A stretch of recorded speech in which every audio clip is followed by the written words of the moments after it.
recording now. So we only got physical releases of the first 2 seasons. That's fucking crazy. It would make sense for them to release all of them now in 4K. I think they'll do a epic 4K box set at some point. I'm sure they will. But yeah, dude, I got the first season on Blu-ray in the little VHS box at Target. And that's why I got a Netflix account, was because of Stranger Things, dude. Hey, what's happening, everybody? Welcome back to another fantastic episode of the Nantzcast. How you doing? I hope you're well. I hope you're well. But I want to start this episode off by maybe breaking the fourth wall a little bit, or maybe even the fifth wall, you know, if you catch my drift. I want to be honest with you guys. I want to share some thoughts and feelings and just get some shit off my chest. Some shit that's been bothering me, especially in the last few days. Hi folks, it's me, Nance. How you doing? Hope you're well. Look, we are in special, unprecedented, behind the scenes. We're here. I'm live reporting from the scene of Nance's office in sunny Phoenix, Arizona. And here we see the man himself being pitiful, trying to share his emotions, trying to be honest with you.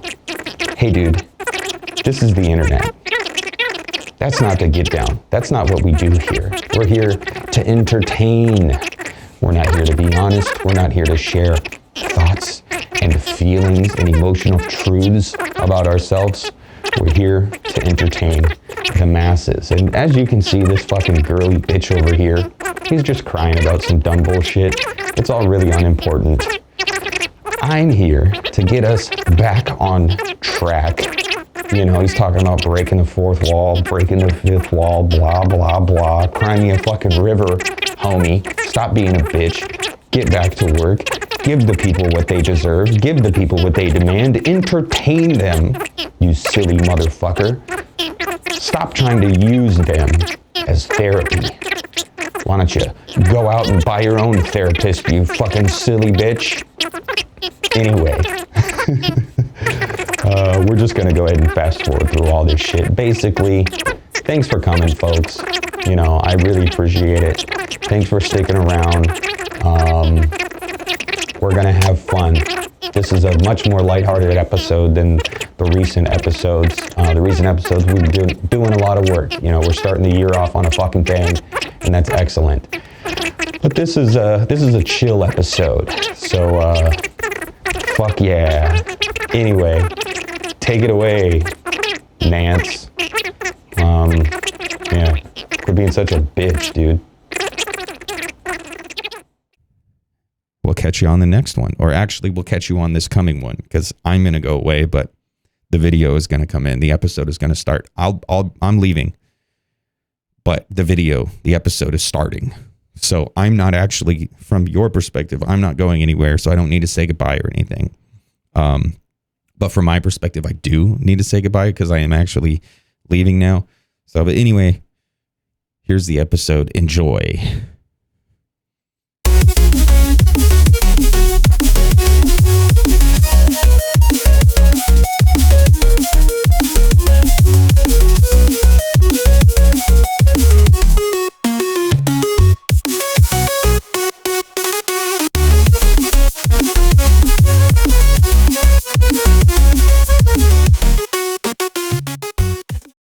Awesome. Yeah. Let's do it. Like that's that I wish that was in there. We'll just have to kind of redo that. Oh, we're recording. I started it halfway through. Yeah, halfway through. So okay. I think. Well, did we? I think it was when you said. Then? Yeah, we'll start it there. That's it. We're going. Hi, internet. What's up? Oh. What's up, everybody? What's up? Welcome to this episode. Actually, you know what? I think that'll be a cold open, and then we'll do the intro, and then we'll come back to the episode.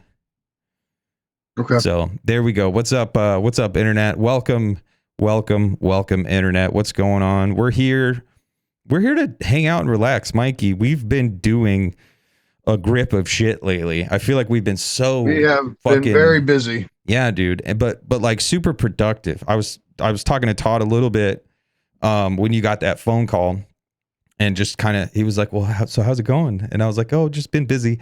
And, Todd is a genuinely great person. I didn't expect him to like inquire about what I've been busy with. It was kind of just one of those, Das Mon things. Oh, been busy. How are you?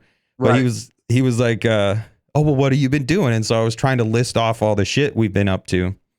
And yeah, we've been busy, but also it's kind of flown by, but I don't know, we've just knocked shit out of the park, I feel, for the last several weeks. But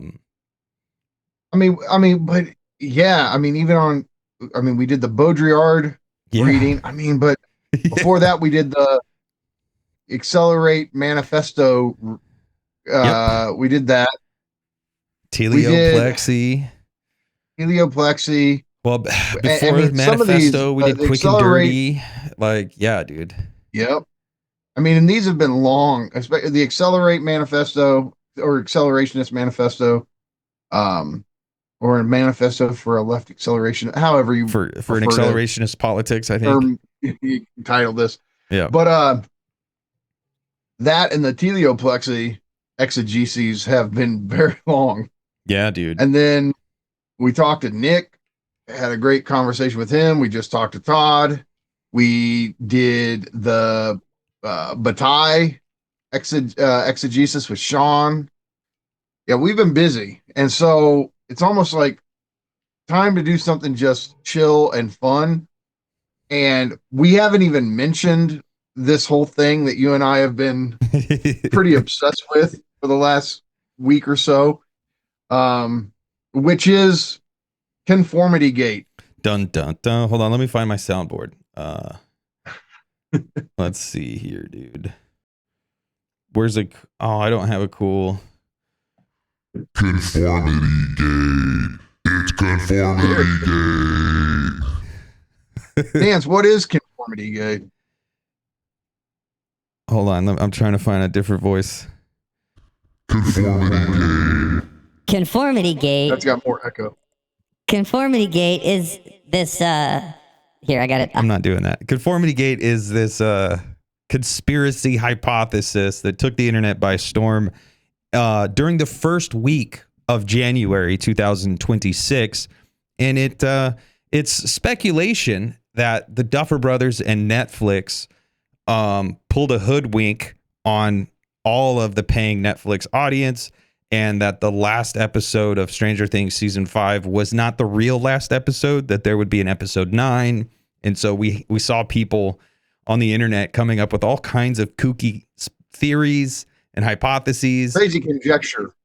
But conjecture that had a lot of merit to it in some cases. There was gas in the tank for sure. And like my final, I found this girl on YouTube who's she does Dungeons and Dragons content. And she was like a Stranger Things super fan, but like her content wasn't really about Stranger Things. It was just about Dungeons and Dragons. And I was like, okay, cool. I like Dungeons and Dragons. But then Conformity Gate happened. The one who had the whiteboard with like 60 things. Yeah. I watched her too. Yeah. King. Matter of fact, let me find her. Yeah, let's give her a shout out here. King Gobi, I think her name is. Let's see. Yeah, that's right. Shout out King Gobi. Your fucking videos entertain the shit out of me. Me too. Probably, like, if you guys want, because we can't run through every aspect of this in this video. That's not the point. Go watch her videos if you want. Let me find it.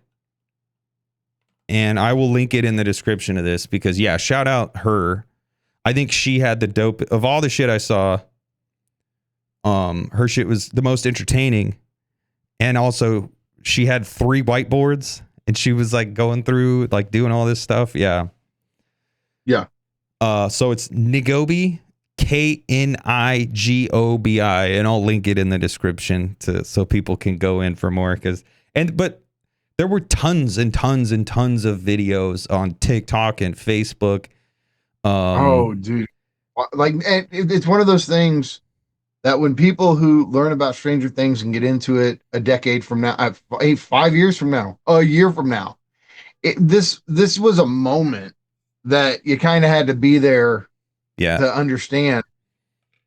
And you and I, we are very skeptical in how we approach these things. And yet there was enough. And there's the people who were so skeptical. They're like, if you take this seriously at all, you're just so stupid. Mm-hmm. And so I guess you and I would be in the so stupid category because we did play. We played along. Oh, yeah. Even though we're like, if this happened, it would be so fucking cool. And we don't live in a world that cool. Yeah. Typically. Yeah. So yeah, once in a while we get something like Princess Purple Rain, dude. And I'm not even. Yeah, it's in the show, but it's not because of that. Or Seal's Kiss once from in a while Rose. we get something that cool. We get Kant's Critique of Pure Reason. We get Purple Rain. Yeah. The Critique of Pure Reason and Purple Rain are unironically just about as close to perfect as you can get when you think about a work of theory or a work of thought or a work of art. They're just kind of, there they are, you know, complete in all their resplendent perfection. I mean, Jesus, dude, I'm still singing Purple Rain. This morning, I sat on the toilet and listened to Purple Rain 3 times this morning because it's still stuck in my head, dude. Oh, you know, so, okay, guys, I mean, before we get going, obviously, spoiler alert, like, we're going to talk about the show, you know, and we don't know even where this is going, but there will be spoilers. So if you don't want spoilers for Stranger Things, I mean, too bad. Tune out, but too bad. You will, but you will be spoiled. We will spoil it for you. But now, Nance, what was the thing I just saw today? Damn it. Oh, this is gonna drive me nuts, especially since what is the new update about this? Oh, remember. So now they're saying the Duffer Brothers actually used AI to help them write the season 5. And people are saying that's why it feels off, is that they AI'd it. And I sit there and I go, does this season feel off to me? Yes. Something felt off about it, especially as we got deeper into the season. People say, oh, this is like Game of Thrones 2.0. This is not, don't compare it to what happened with Game of Thrones. This is not the ending of Game of Thrones. It is not nearly that bad, but it does become rushed in a way that I don't think the show ever was before. And there's some very big plot holes that, I'm sorry, the conspiracy theorists or the Conformity Gate people, like, no, these are actual weird plot holes and inconsistencies. And the Duffer Brothers never did that. They weren't that. I mean, if it was unintentional, then it was sloppy. But if you think that there was intention, then it gets, you know, the wheels turning. And so, do I think they used AI? I don't know. That might be a way to just further cope with the fact that there are inconsistencies and plot holes that aren't typical of the show. I think that's wild speculation. And I don't know. That just sounds like cope. That sounds like I don't know. That's silly. So I think what they're basing it on, again, I think this is it. So they just dropped a documentary that came out yesterday, which I told you last night I was going to watch a little bit of. I watched about an hour of it. I don't know if I was supposed to see something mind-blowing in that, but I didn't. It's just a little fun kind of documentary about the show. And I think somebody took screenshots of the Duffer Brothers computers and they had a bunch of tabs with Chat GPT or something up. that sounds a little that's I don't know. That's a bridge too far. But I'm like, is that for AI? me. Are Yeah. these images AI? I mean, first of all, we are living in a world where you have to wonder, is this AI? Is this not AI? With everything. The shit that's going on like in Iran right now. I think fucking like Elon Musk and Donald Trump are trying to somehow like play off all the political violence that's happening around the world as AI. And I also think they're doing it with like the Epstein files. Like I think they're flooding the internet with fake AI images so they can muddy the waters, so that when people see real images of Epstein and Trump being best fucking friends, people are like, "Oh, I don't trust that, it's AI." So Isn't there some of like this kind of shit going on with ICE too? Like people are AIing videos or yeah, we live in interesting times, and the question of is it real or is it, like, no longer do we ask is it cake, now we ask is it AI.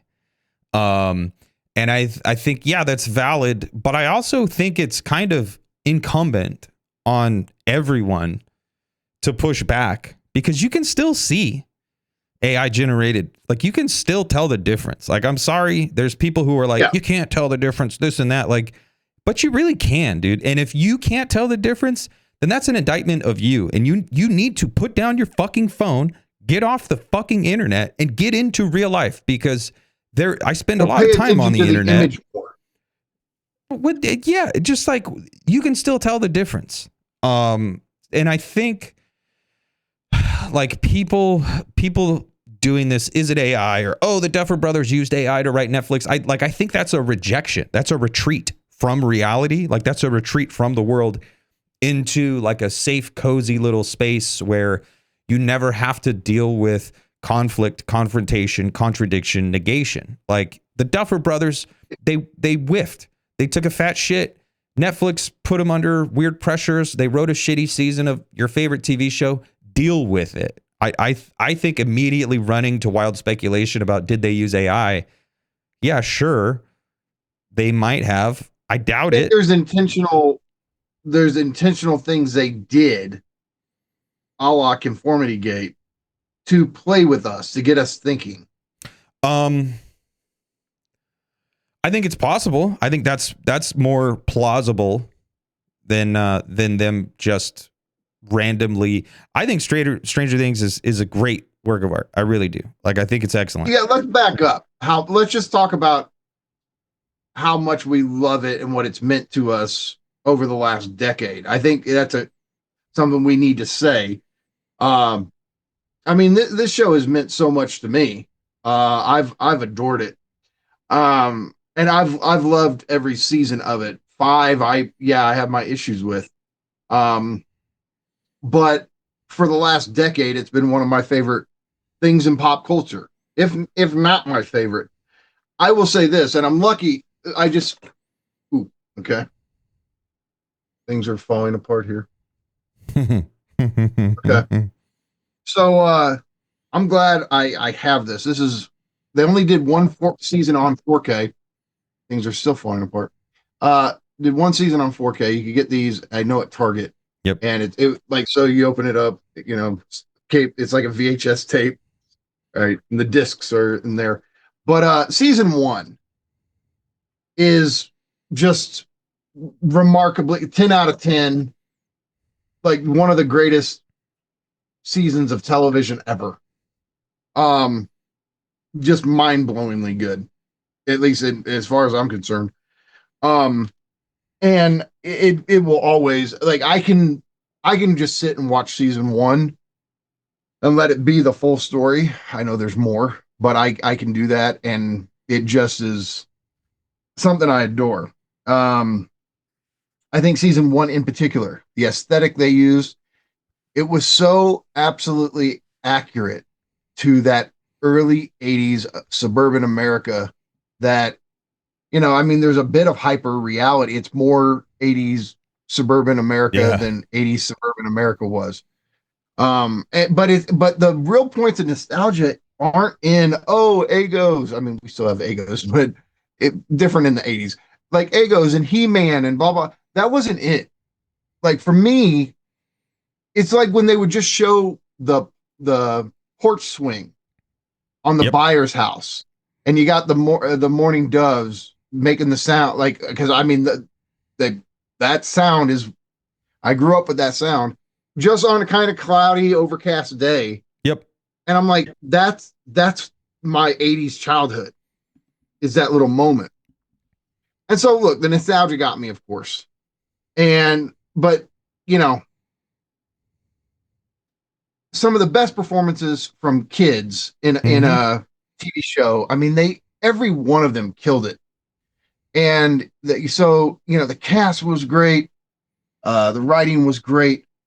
I liked the smaller scale of the story Yeah. in that first season. It wasn't, you didn't know what, I mean, it was kind of like an extended X-Files episode, Creature of the Week, Yeah. and you don't really know what's going on. And, you know, it's not even really Lovecraftian so much because Mind Flayer doesn't show up until season 2.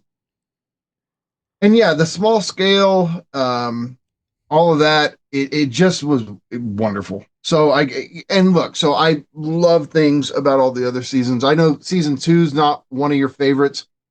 I love season 2. Some of that is some of my favorite, you know, moments in Stranger Things. Season 3 with the mall.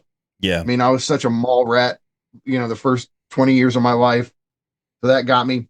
And so, yeah, I told you if I was to rate them from least favorite to favorite, it goes in reverse order. Least favorite's 5, the next least favorite's 4, which everybody loved 4. Like a lot of people put 4 like number 2 on their list of favorite, but for me it goes 5, 4, 3, 2, 1. I think my list is 1, 3, 4, 5, 2. Wow. Yeah, I really love 2. So but a lot of people were a bit disappointed with it. And I now with you, is it the episode where she takes off and it made me meets her sad, sister dude. that everybody hated? It made me sad. Say what? It made me sad. It, like, I don't even think, like, so in season 5 with Collie's return, I didn't like Collie. I don't think anybody did. But then, you know, watching the show and entertaining Conformity Gate, I warmed back up to Collie, and I was like, okay, you know, I can actually see where she was playing an essential role in the story. And so it's not like I hate Collie. The reason I don't like season 2 is it just made me fucking sad. Like, Elle runs away from home. And that was very sad. And I don't like to be made sad. Like I'm often unhappy. I'm often malcontent. I'm often angry or perturbed or upset in some way. But I think I think like deep down inside, I'm holding back a deep sadness. And when things break through that, it really puts me off. Spaghetti makes me sad in this weird way. Really? Yeah, spaghetti, plastic furniture. Like there's weird things that are usually sensory things that just like boom, like straight through my fucking armor, and the sadness starts to leak out of me. And so I react against it, and I'm like, no, thank you. I don't want any more of this. Season 2 managed that. So season 2 made me really sad. Was it also how sad Mike was the whole time missing Elle? Yeah, I think that was it. It was just like I remember the moment I was watching it because I was excited. Season 2 is here, yay! And then Elle running away, was just fucking sad. And then as they continued through that season, there was sadness, and it was really cool when Elle moves the train cars and all that shit. And I did like some of the development they did in Chicago with the characters, but overall it was like this show is supposed to make me happy. Now there's suspense and there's fear and there's, you know, it's heightened stakes, but it's the power of friendship, motherfuckers. Like at the end of the day, when you threaten that, you're kind of going against what the show means to me, which is the power of friendship. I will say this, but it does build to that great moment when she kills all the demodogs and walks through the Yes. door and Yes. reunites. Yes. And that's a fun payoff moment. Yeah. But no, yeah, like I was saying, dude, Stranger Things, I bought it on Blu-ray when it came out. I got it at Target in the cool VHS case because I heard the hype.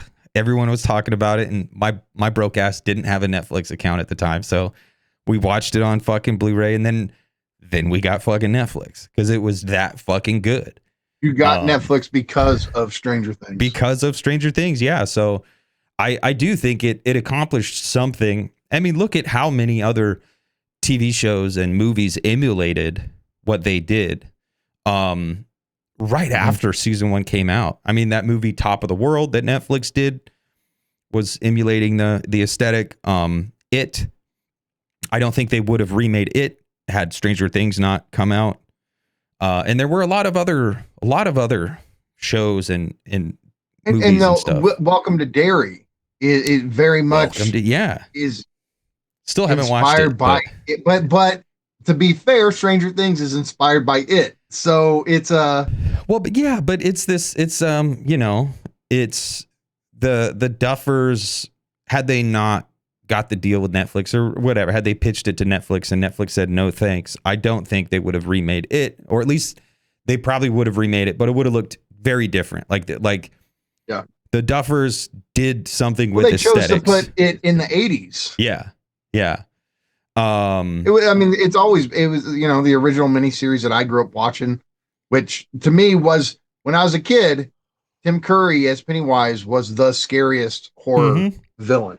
Oh yeah, Freddy didn't scare me. I mean, okay, in the first Nightmare Freddy scared me as a kid, but besides that, Chucky and Freddy, they all become these stand-up comedians dropping these one-liners eventually, and you just kind of sit back and you kind of learn to love them.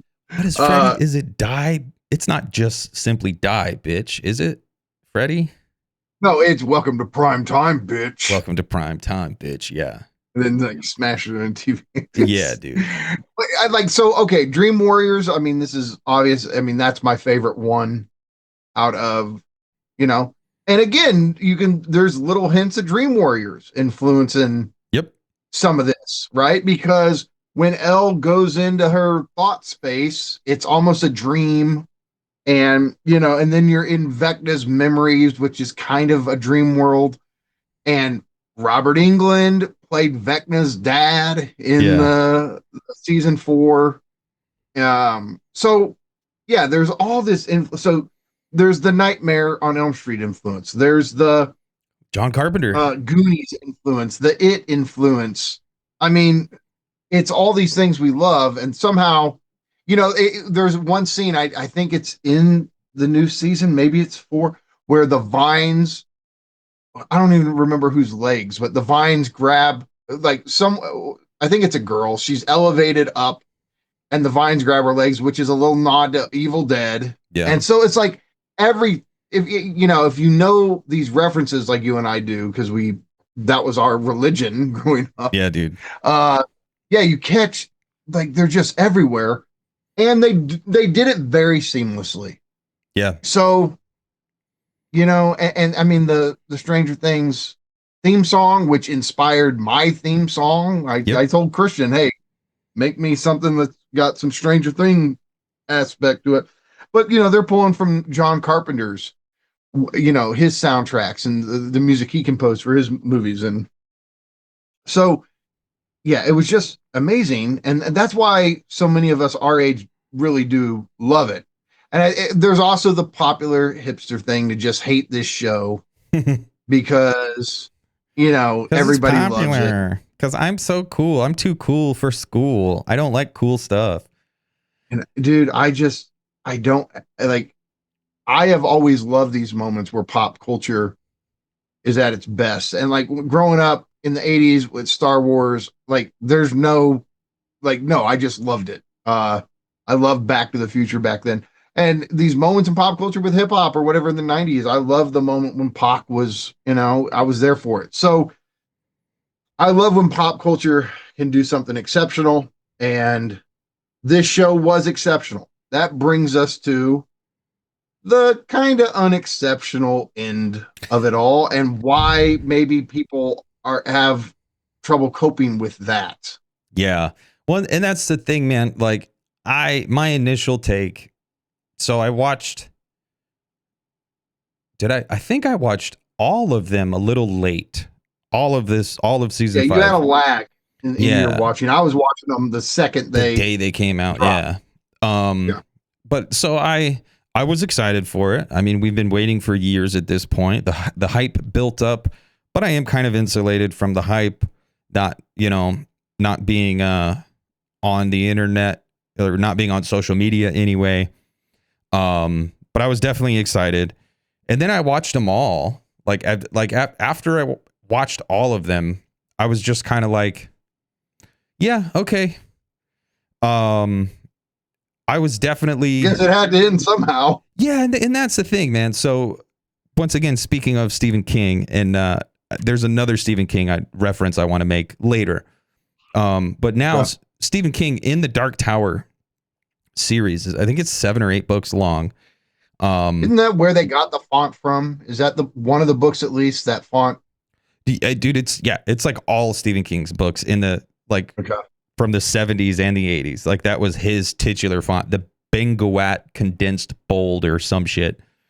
But yeah, Stephen King made this font famous for what it's worth.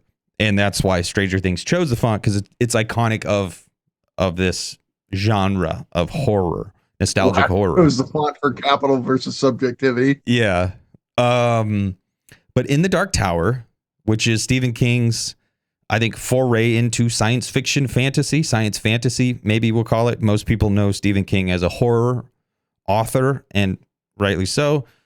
But I think his magnum opus is the Dark Tower series, and it's less popular. But whatever. If you actually read it, then you'll see how he ties in all his horror, like Randall Flagg and Salem's Lot and The Shining, and like all of these horror stories actually play a role in The Stand plays a role in the Dark Tower. Like it's this massive universe. But at the end of this series, you've been along for the ride. You've read 8 books, and near the end of the final book, Stephen King goes on this tirade, and I can't remember which character gives it, but it's this, basically speech about, like, it's never about the ending, dude. Like, it's always about the journey. Like, everything is always the friends we made along the way. And I don't really give a fuck about endings as much as that. Well, and that's, I don't really need a great ending. I'm a serial non-finisher. I still haven't finished Breaking Bad. I did finish Game of Thrones, which to me had a great ending, but sure, besides the point. I watched Game of Thrones because I was like, okay, everyone is talking about this. I should at least see. But I don't know. I don't finish things like stories like that. Like, I've never been driven. I've never craved an ending, because I've always known, like, oh, the story is a living thing, and the story continues to live on in me. And so, like, with season 5 of Stranger Things, do we watch things almost from the perspective of Drive, where it's just like, I like this eternal repetition? Like, I don't care how Dexter ends. I just like that's tuning another in, show I never finished, and that was a great show. Which everybody hated the ending so much so that they eventually, like, tried to correct it by bringing the show back. And for me, it's like, here's the thing. Like, when a story's trotting along, if I don't like how it's trotting along, then I don't like the show. Yeah, then I'm out. So for me, Dexter is the first 4 seasons. They make a decision at season 4. This is funny. I don't even want to say the spoiler because it's not relevant. They make a decision at the end of season 4. They lost me, because it's not a matter of, like, how they ended the show. It's like how they trot along from that point on doesn't work for me. So then I start losing. But I still love the shit out of those first 4 seasons. Yeah, dude. Walking Dead, dude. Like, oh, still God. Haven't finished Walking Dead. But I love that show. couple of seasons. The first season of Walking Dead is fucking classic. And I just, no, I'm not going to tell anybody you need to watch all of this show. No, like it should have ended so long ago, and they're still going on. Like I Yeah, always dude. joke, like, boy, they sure gave new meaning to The Walking Dead, because this show itself is a Dude, they're fucking coming zombie out with show. like new seasons with Negan and stuff, and I'm like, oh wow, Oh, that's and cool, man. I don't know. it's Walking like, God, I think The Walking Dead is but great, but not yeah. so bad. Um But it started off with a fucking bang. It was so awesome.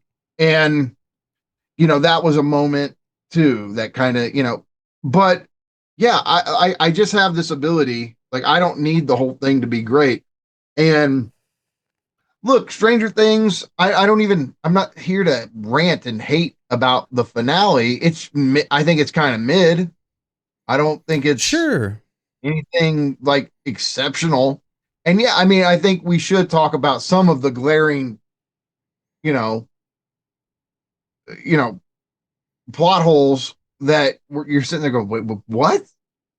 Because I'm very forgiving of entertainment. Like, I'm very forgiving.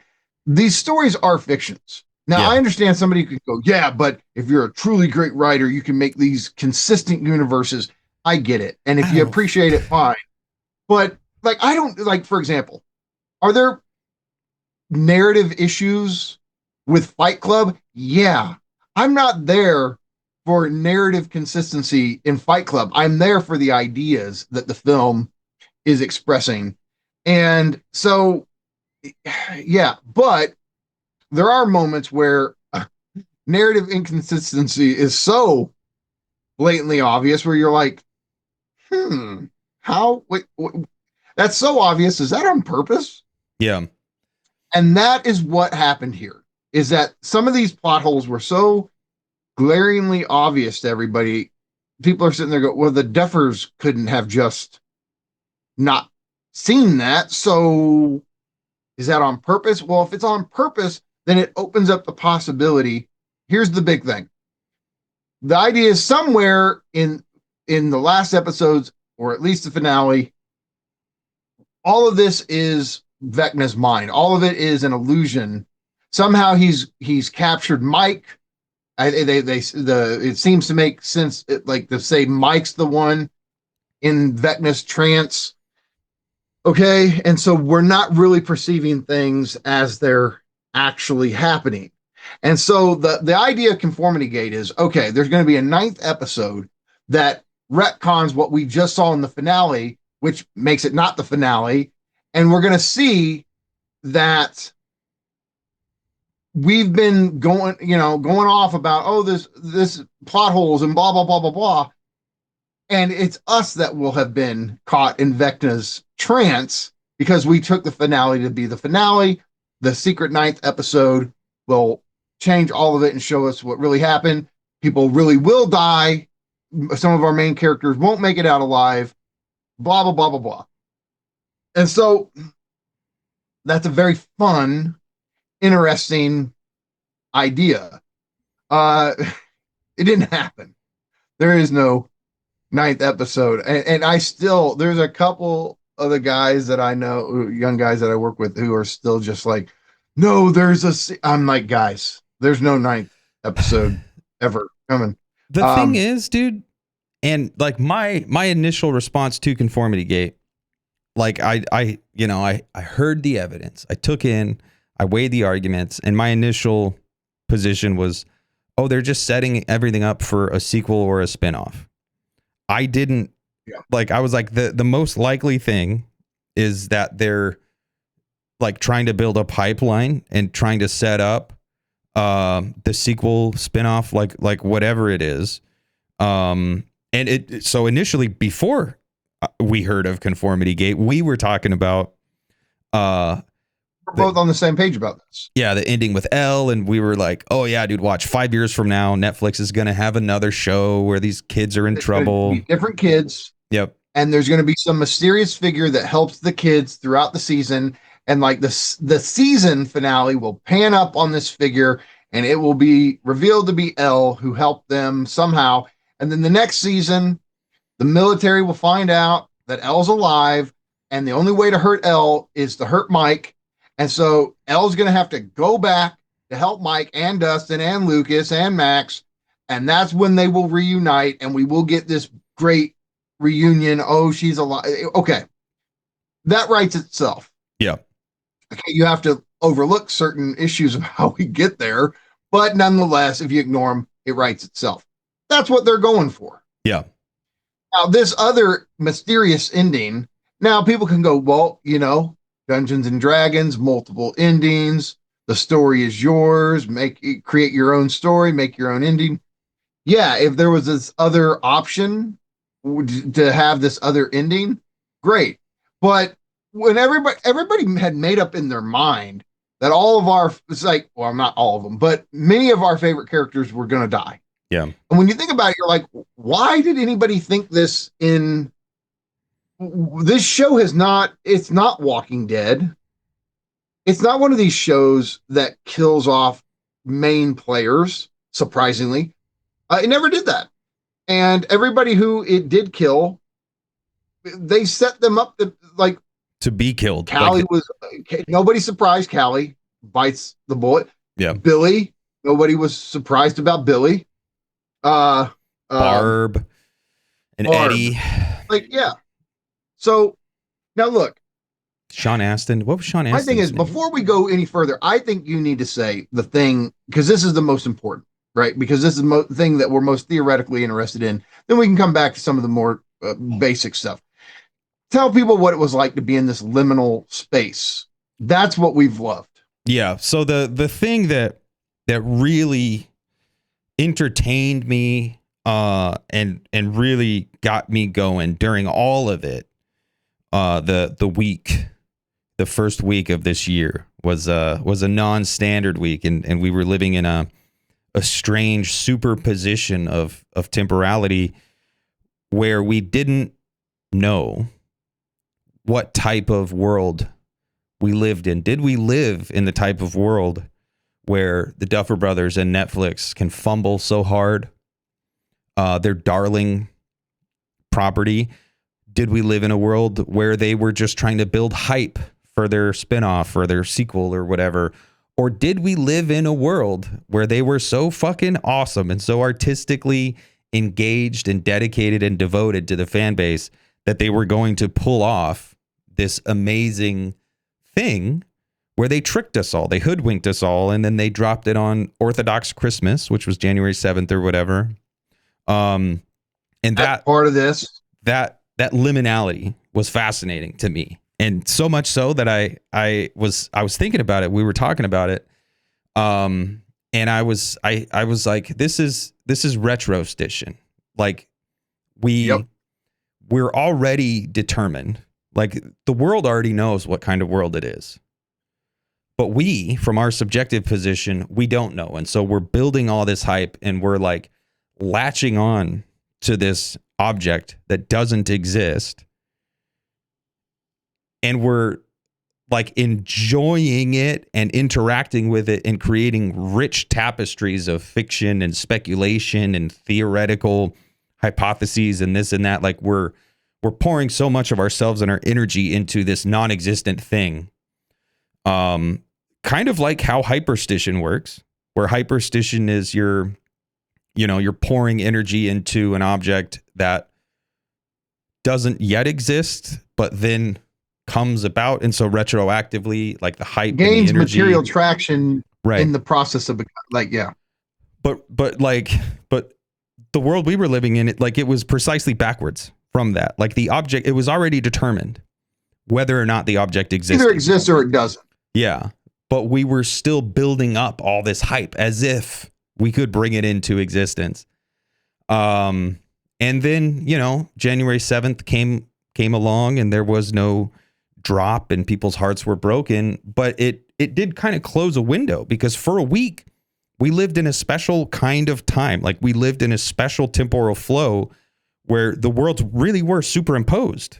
Like not really, look guys, but theoretically, like in analyzing this, like it really was unknowable what world we lived in.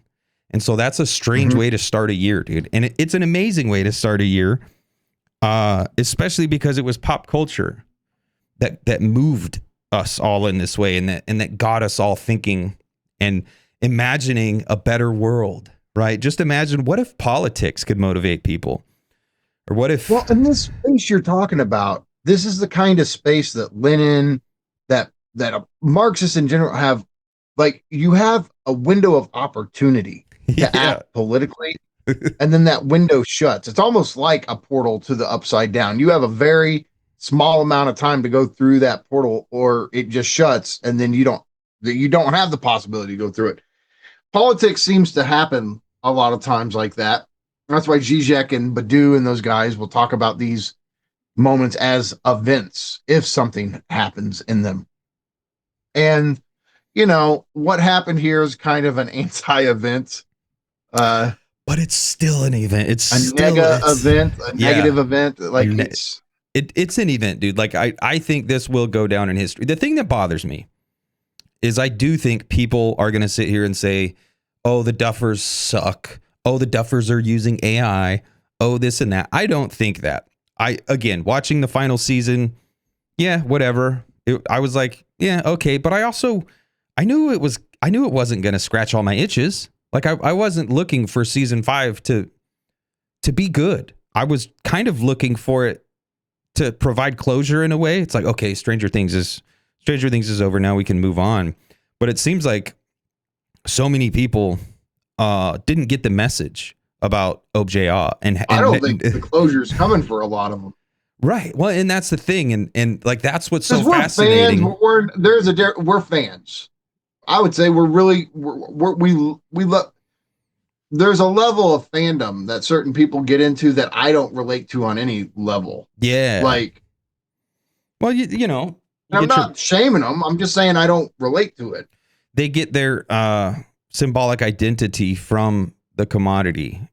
It's just, and it's the same thing with political parties and shit too. You have people thinking, oh, the way forward is to look back to traditional fucking gender roles and traditional forms of power and blah, blah, blah, and this and that. It's like, what are you doing, you fucking dork? You're here right now. It's 2026. Deal with the world that's right here in front of you. Don't look for edification from Matt fucking Walsh and Ben fucking Shapiro and all these fucking loser dork assholes. Figure out how to fucking, be a cool motherfucker for yourself, dude. But with Stranger Things, there are so many people who are being edified by the commodity in its absence. All these conspiracy theories are them continuing to enjoy the absent object, which is, again, that's absolutely fascinating to me. So I still think Stranger Things is going down as an event. Fan fiction is going to come out of Conformity Gate. Oh yeah, dude. Oh yeah. But it sucks that like people are going to think, oh, the Duffers shit the bed. They suck. I don't think so. I think, yeah, the quality dropped. I think the quality probably dropped because Netflix is a huge corporation and sucks the blood. That's what corporations do. They suck the blood out of art and turn it into a commodity.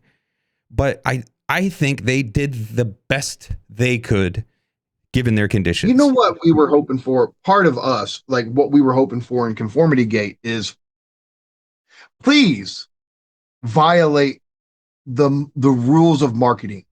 Do it. Yes. Fucking do it. And don't just do it. Do it with the most popular show where it's like, oh, we sold out movie theaters for this finale. It's going to, if it's not really the finale, that would be false advertising. We can't, man, fuck it. Do it. Yeah. Do something that violates the logic of the market and capital. Yep. Well, if it's not really the finale, not everybody's going to know about it because we haven't advertised. You will get more viewers. Oh my God. If you do it this way, dude, than the other way. Dude, that's the thing. Like, let art shine through the commodity form. But on January 7th, if they had dropped a 9th episode, people would have lost their motherfucking minds. I'm going to keep it real, dude.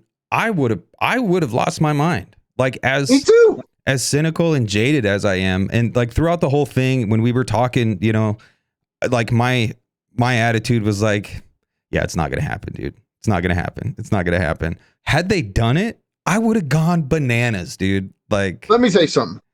So years ago, you know me, I'm a lifelong wrestling fan.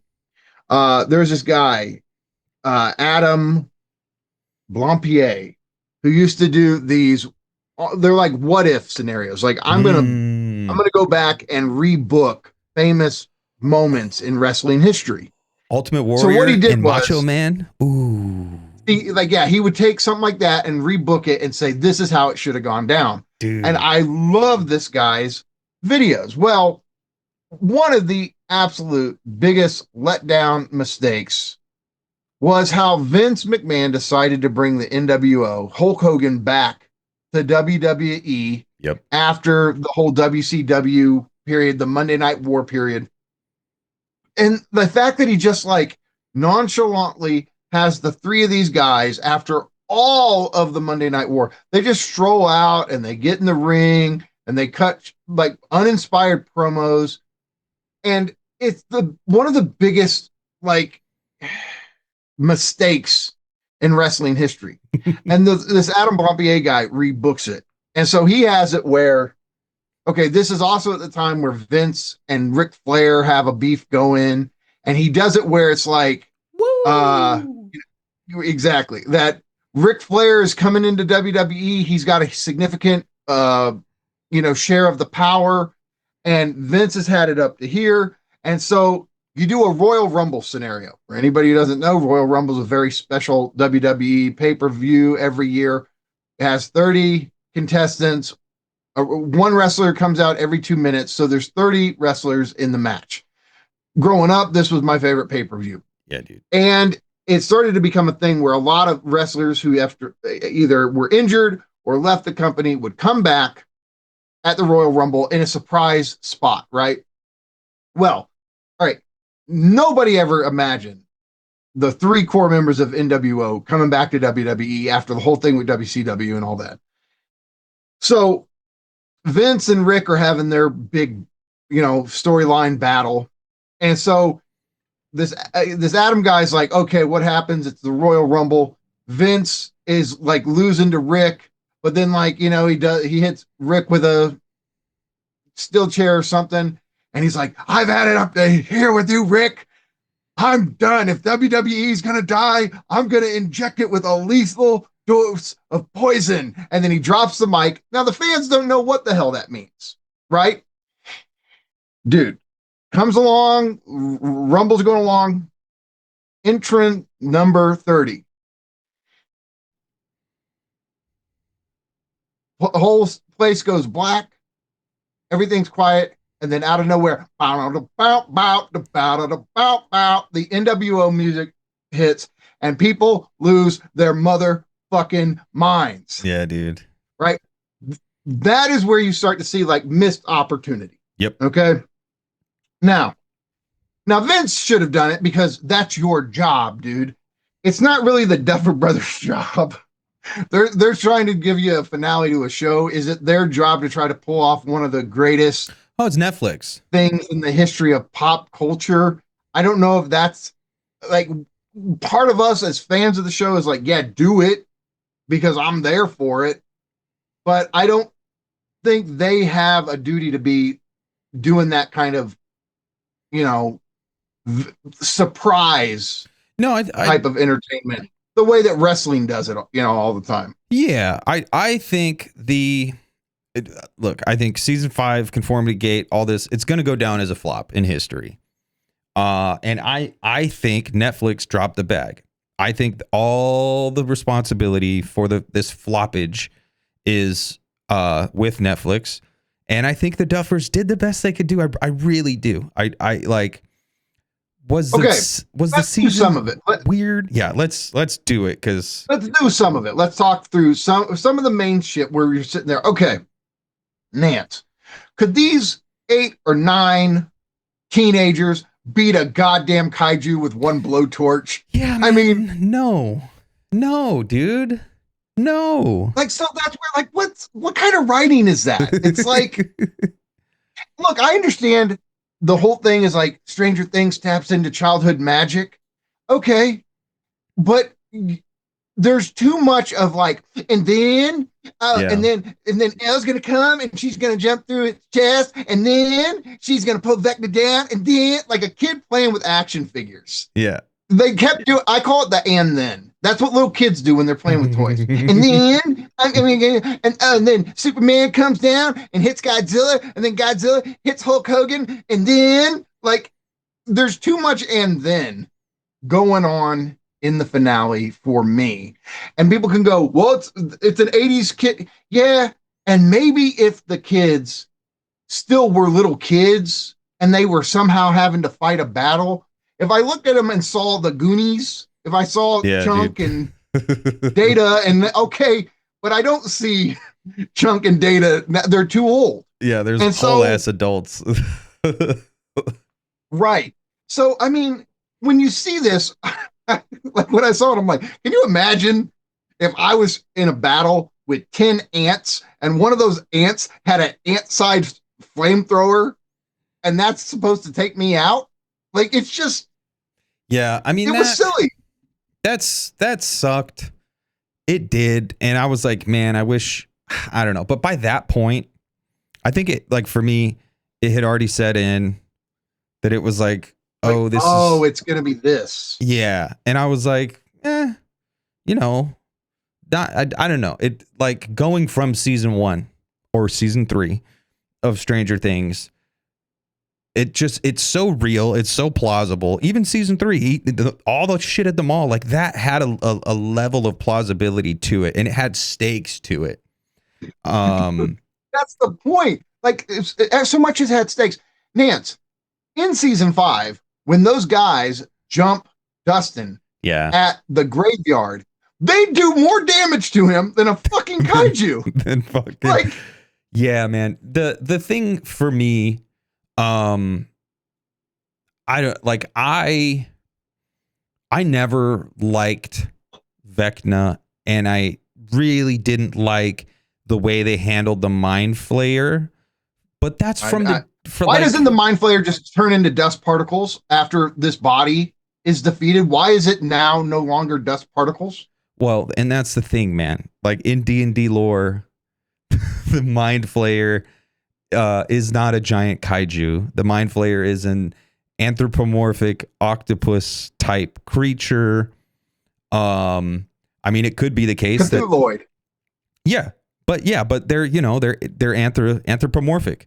They are the size roughly and shape roughly of a human. They're not gigantic kaiju monsters. So I mean, you could even say like, well, maybe the fucking Mind Flayer and Vecna are pulling some magic. Like it is just like a gaping hole in the plot. And I've never liked Vecna in the Stranger Things movies. I want to say I like the guy who plays Vecna, and it's weird. Like I like the actor. I don't like like him being. Maybe it's weird. Him just being naked and walking around, and then that's weird to me. Kind of. It just is off-putting. I'm like, okay, so he's naked, but then everything this dude says is the most cliche. You're gonna help me one last time, and it's like, dude, it's too much of Skeletor or and I'm sorry, I know that's part, but like, nah, man, you're drawing this from Freddy Krueger. Yeah, like if you're gonna do this, I'm not saying he has to be dropping one-liners that we're all laughing at, but you gotta let him say some shit that's not so goddamn cliche. I mean, it would leave a mark if he said some shit. And there's like, if you and I were sitting here and we could like off the top of our head say something that's Vecanian or whatever, where you're like, that's some shit that motherfucker would say. That's something that character needed something like that. Instead, we just get, you're gonna help me, and it's just you're gonna spy for me one last time. Like, the cardboard cutout. Good guys are good guys. Full stop. Bad guys are bad guys. Full stop. I blame it on Netflix. I think the Duffers were throttled here at the end. I think Netflix the board or somebody, some creative director, somebody, Yeah, because they want to do all the spinoffs. They want spinoff money. They put restrictions on the Duffers and said, you have to leave us with these conditions, like just like when George Lucas, when he sold fucking Star Wars, he was like Star Wars, the Disney. Yeah, he gave him a bunch of restrictions. Now I wish George Lucas would have made a sequel trilogy because you mean so we could have Harrison and Carrie and Mark in a fucking scene together? Yeah. The prequels at the time were very disappointing. I did go see all three of them in the theater when they came out. A lot of people have grown to love them.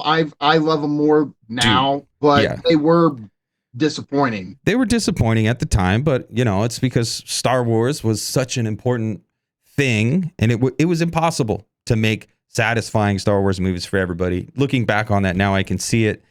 But I think Netflix was kind of doing this thing where they were artificially restricting the Duffer Brothers, and they just gave them so little freedom that this is what we got.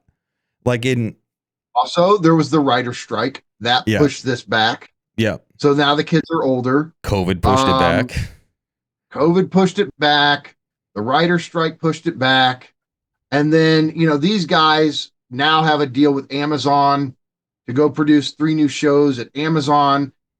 This is similar to the 2 guys with Game of Thrones. This is where I'll leave the analogy where, they were promised a Star Wars trilogy, and then they rushed the ending of Game of Thrones, and then they blew it so bad, it's so botched that they lost their Star Wars trilogy.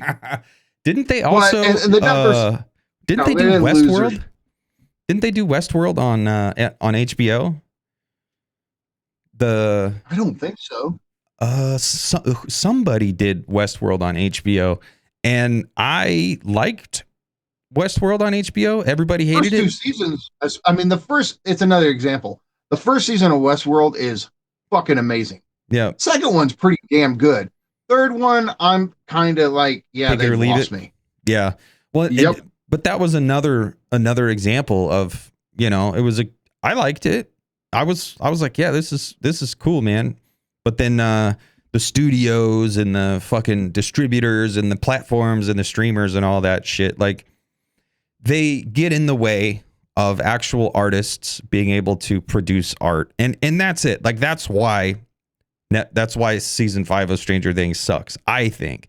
Now, I also think it is likely that the Duffers did try to leave some breadcrumbs and did try to fuck with us a little bit because they're fucking artists. And that's what artists do. Okay. So look, we agree that the Mind Flayer fight is way too rushed. Yeah. There's no way you're going to beat a fucking cosmic Lovecraftian entity with 1 flamethrower. And there's no demodogs. Especially when it's in kaiju form.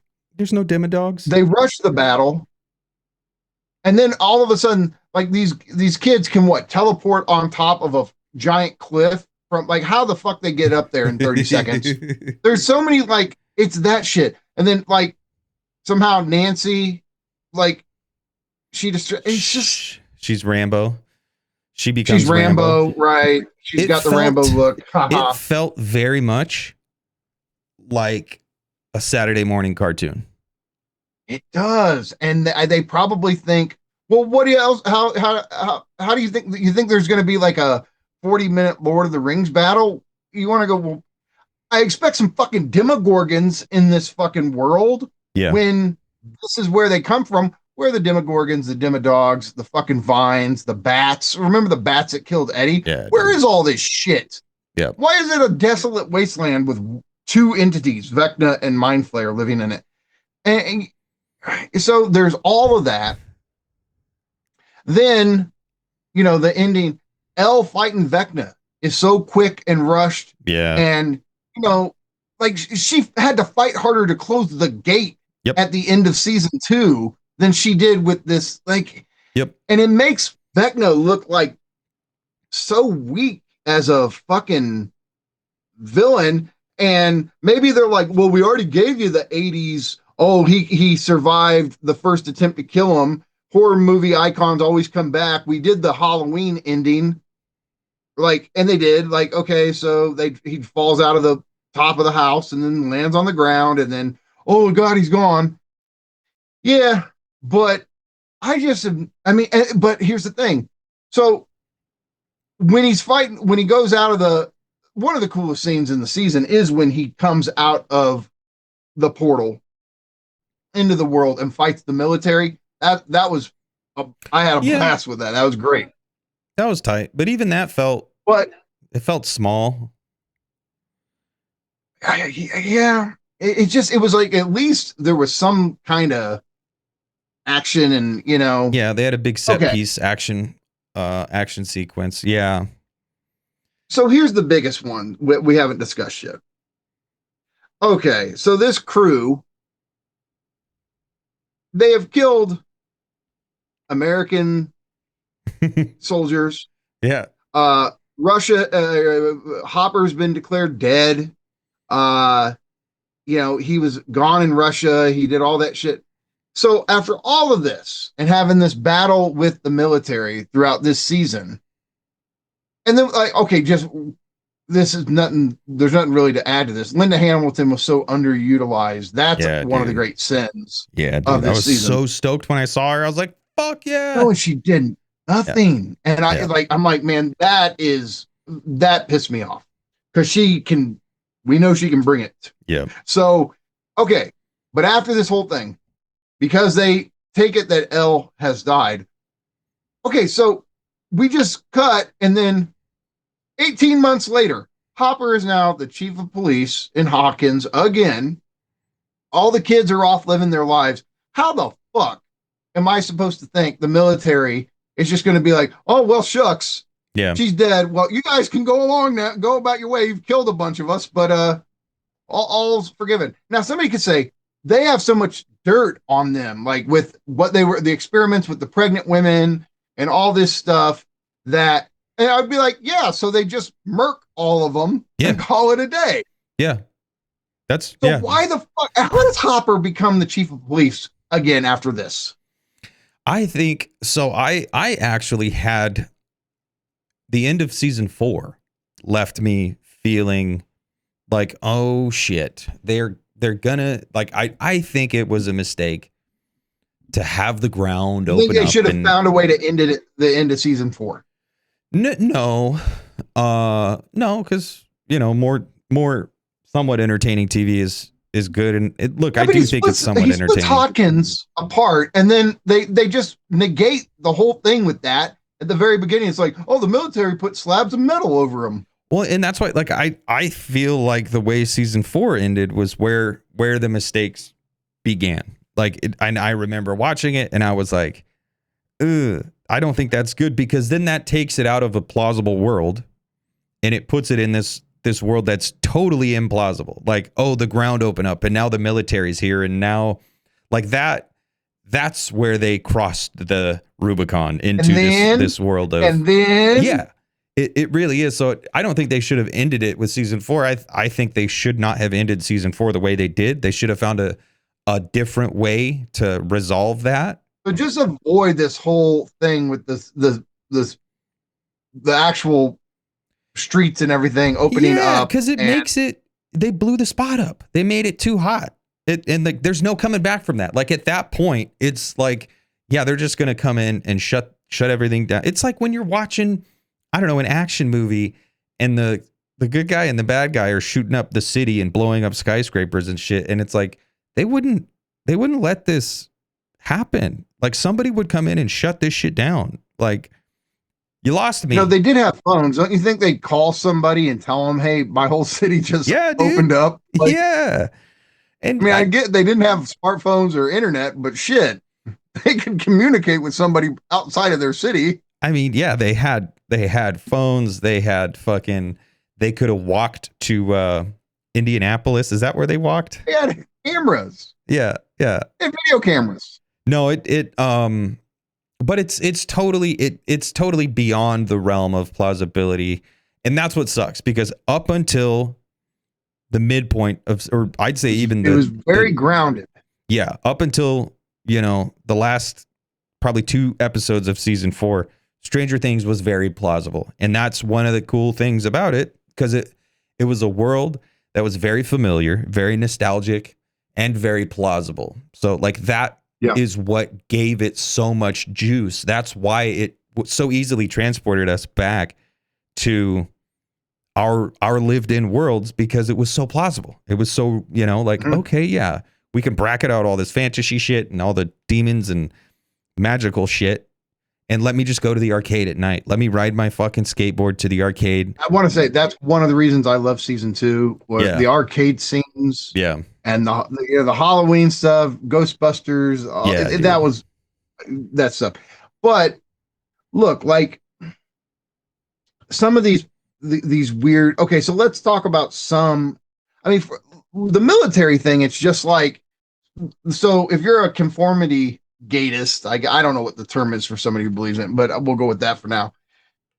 You're sitting there going, this is all a happy ending. It's almost like Wayne's World. Let's do the happy ending. And Vecna's doing the to control Mike.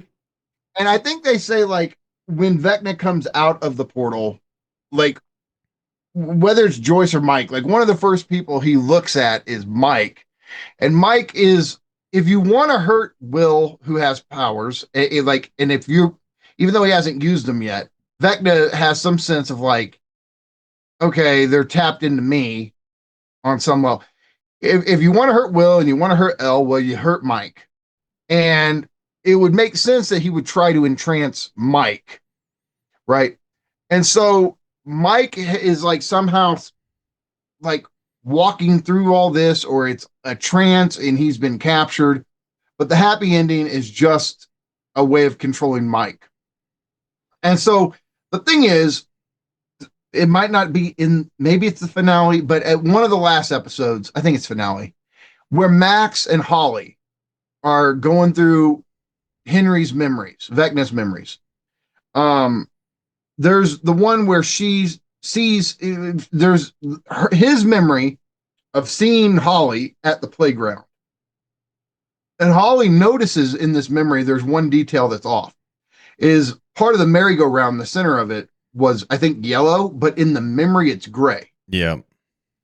Okay, so what the gray represents is a glitch in his memory where something's off, and that lets you know that somehow this isn't real, right? Okay, that is well established in that moment. Well, there's other things that go from their standard colors to being grayed out. So one example is Robin. If you compare, there's this dial she turns at the Squawk radio station. The center of it, like the merry-go-round, it goes from one color to being gray. Now, they don't ever discuss this. So it's one of these little details you go, why did they gray the center of that like it's the merry-go-round? Then, most noticeably, in this whole scene we should talk about, Dustin's Hellfire shirt at his graduation is all gray, whereas the Hellfire shirt was black, white, and had red on it. Yeah. And so why does he have an all gray Hellfire shirt? Why does the dial go from whatever color, blue or green or whatever, to gray? And this is where this kind of stuff gets turning, where they're like, no, see, there's glitches. These are memories. These are Vecna's memories of things. And you're like, well, okay, I don't know how that all makes sense, but that's what gets them thinking along the lines. Now, okay, one of the big scenes that everybody's talked about in this quarter of this is the graduation scene. So there's a shot where they're looking back. Yes, do the pose, do the Vecna. Okay, so if you pay attention to how Henry sits throughout the show, he has a very like proper posture pose with his hands folded like this, right? Every single person, 200 people at the graduation, are all sitting like this. And so everybody's like, okay, look, sorry, that's not a coinkydink. The Duffers had all of those people strike that pose. Okay, so why do you have them all doing that if there's not something more to this. Okay, then if you watch and then I feel like I'm forgetting something about the graduation The scene. colors of the robes. The gowns. Yeah. They're supposed to be green, but they're orange because here's the thing. I think, who was it? When Nancy or Steve or when one of the kids graduated, their gown was green. Yep. But in Henry's time, back in the 50s, when Hopper and Joyce, when they were graduating, their gowns were orange. So the idea is like, oh, this is Vecna projecting some sort of scenario, and he would remember the gowns being orange because that's what they were in his time. Now, a similar thing happens when Will comes out and he's telling everybody he's gay. He says, oh, he does say something that's weird. He says, he's talking about like what made him happy in his childhood. And he goes like getting lost in the woods or going to Melville's or Menards, whatever the place is called. Melville's. Yeah. To get milkshakes. Well, Melville's or whatever used to be a mom and pop restaurant, milkshake, burgers and like fries. A fucking, at the drugstore where they have the pop fucking fountain. But by the time the show takes place, my local one, like 3 blocks down, was called Fox Drugs, and they had the burgers and milkshakes and everything, but the rest of it was a drugstore. Yeah. So they're talking about that, and so as far as the time goes, they're like, this makes no fucking sense because Will would have never had been there when they were doing the old 50s burger malt shop thing in the drugstore. It was a general store by the 80s. Why the fuck is Will talking? And why would being lost in the woods be his happiest moment? And, okay, now if I try to steel man the Duffers, I could say, okay, they're not fucking with us. So when Will and them were really, really young, they still did the burgers and malts thing at this drugstore. And then it ended by the time they're teenagers. Okay. And then when he's talking about loving getting lost in the woods, he could have very much loved his time with Dustin and Lucas and Mike getting lost in the woods around Fort Byers before he actually got lost in the Upside Down in the forest. So maybe, but it's still a weird, it's a weird thing for him to say in that moment. I get why this jumped out at me in that. Okay. So then there's the way the show ends. Of course, it had to end in the basement with them playing D&G. Okay, sure. D&D. There's weird details. He said D&G. D&G. Wasn't that okay? There's a funny slip. Yeah, dude. I wonder what D&G would do with D&D. They would turn it into a weird. I want to see those two play the game. They would take LSD and it would turn into itself is a body without organs. Yeah, it would turn into some weird sex thing with them. Fucking weirdos. Okay, look. So here's a couple weird details about this scene. So at the graduation, Mrs. Wheeler has all the scars on her from the Demogorgon attacking her. Now, fast forward to this scene where they're playing in the basement. When she's standing at the top of the stairs, no scars. Nothing on her. Not only that, it's very noticeable that the doorknobs are inverted. They're not in their normal position. Then, as the kids finish playing D&D, they take their bodies without organ. No, okay. They take their D&D book. What does a D&D player call their book like this? Is it? Does it have a name? Like your character binder, your character sheet, and all your, all your essential shit. They take their binders and they put them up on there, and they put them in a certain order. But then Netflix, I guess, if I am understanding correctly, they posted a photo of those books, but in a slightly different order. And so you have like Max, who's it go? Max, Dustin, Lucas. It went Max, Dustin, Lucas.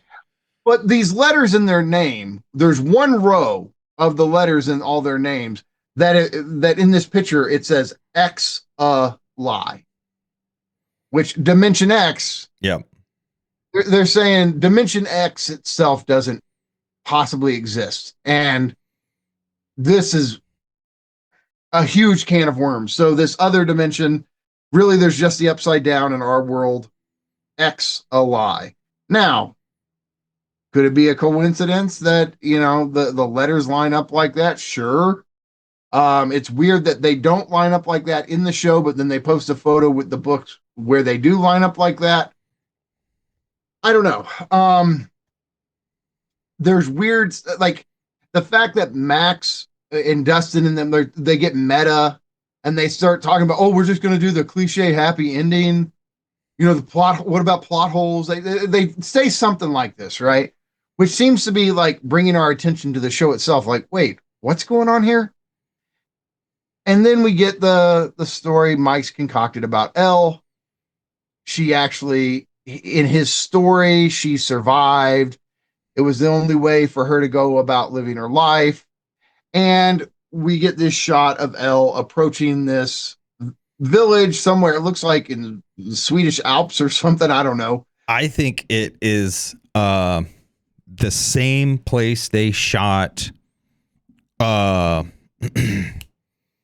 beginning of Star Wars Rogue One, and I believe that's in really.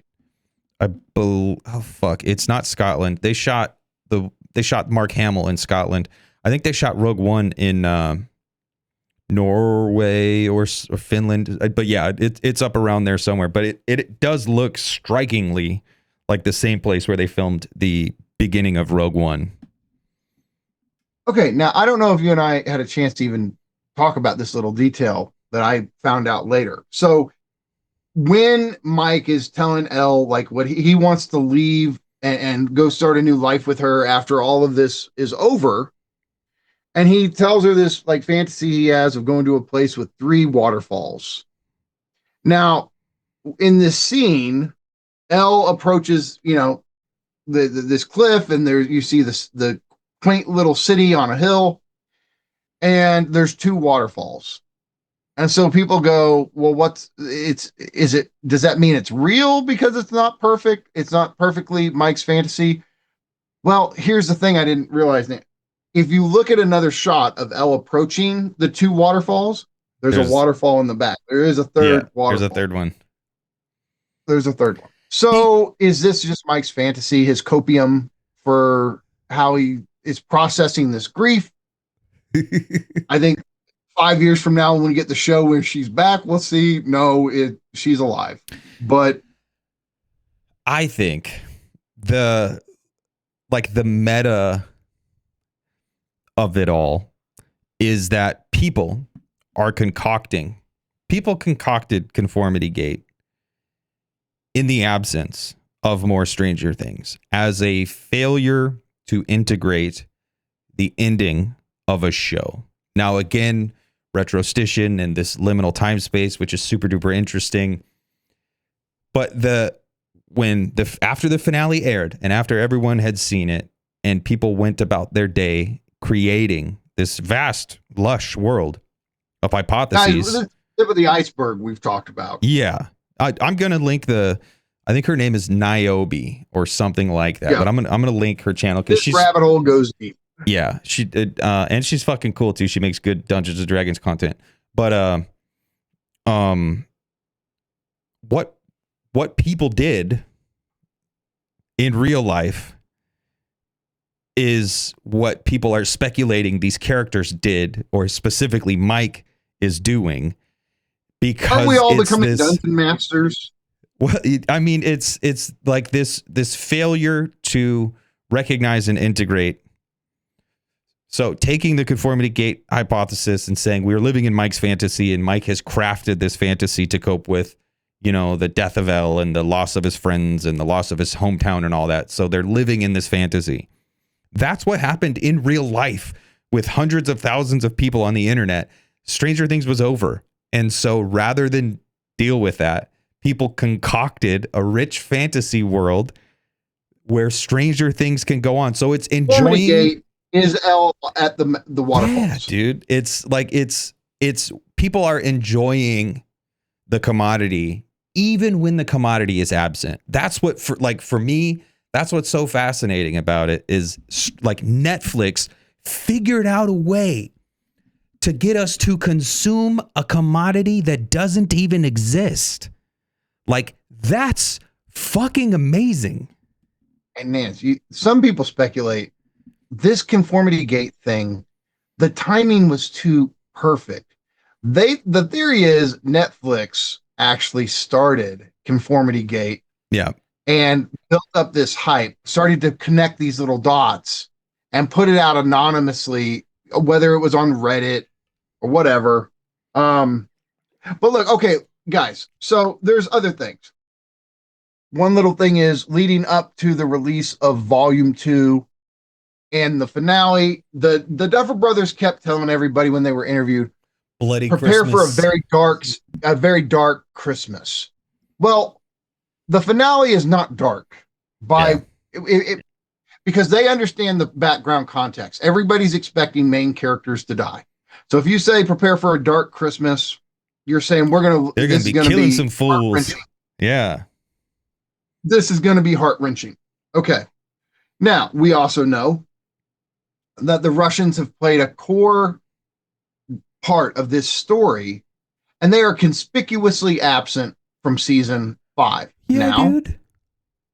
You could say it makes sense for them to be absent from season 5 because, well, season 4 brought that story to a close. Problem is, the fucking Russians had a Demogorgon. Yeah. Now, how exactly did they get that goddamn Demogorgon? What did a space in the upside? Did they have a portal open over in Russia, or were they over here and got it when it opened up here?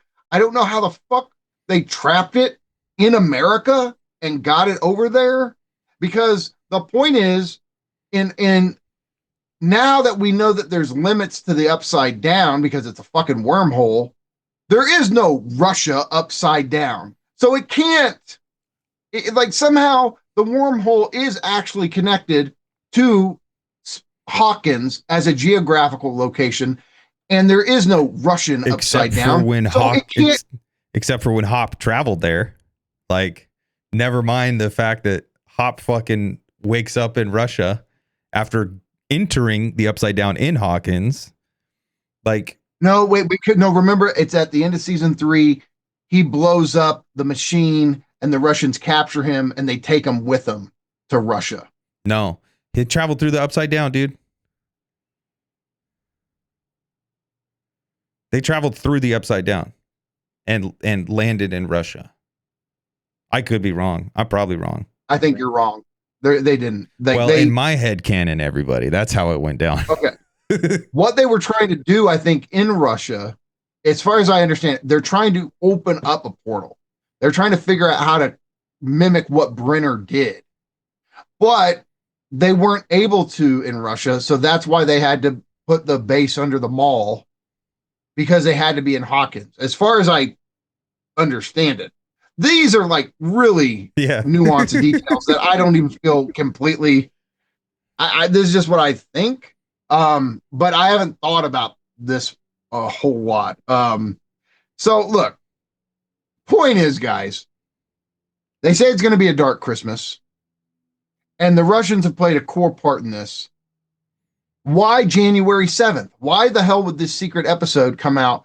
Well, on the one hand, it's 7 days directly after the finale, but January 7th is the day Russia celebrates Christmas. It's Orthodox Christmas. Thanks to the Gregorian and Julian calendar and the differences in the Catholic Church and all the schisms, and the fact that the type of Catholicism, which it's not properly Catholicism because it's Orthodox, it's Russian Orthodox, it broke away from Catholicism, but because they're like the Russian Orthodox faith has a different calendar from the Catholic faith, and we run on the calendar that was determined by the Catholic faith, but the Russian Orthodox Church is on it's 11 days removed. Or anyway, thank you, geotheopolitics.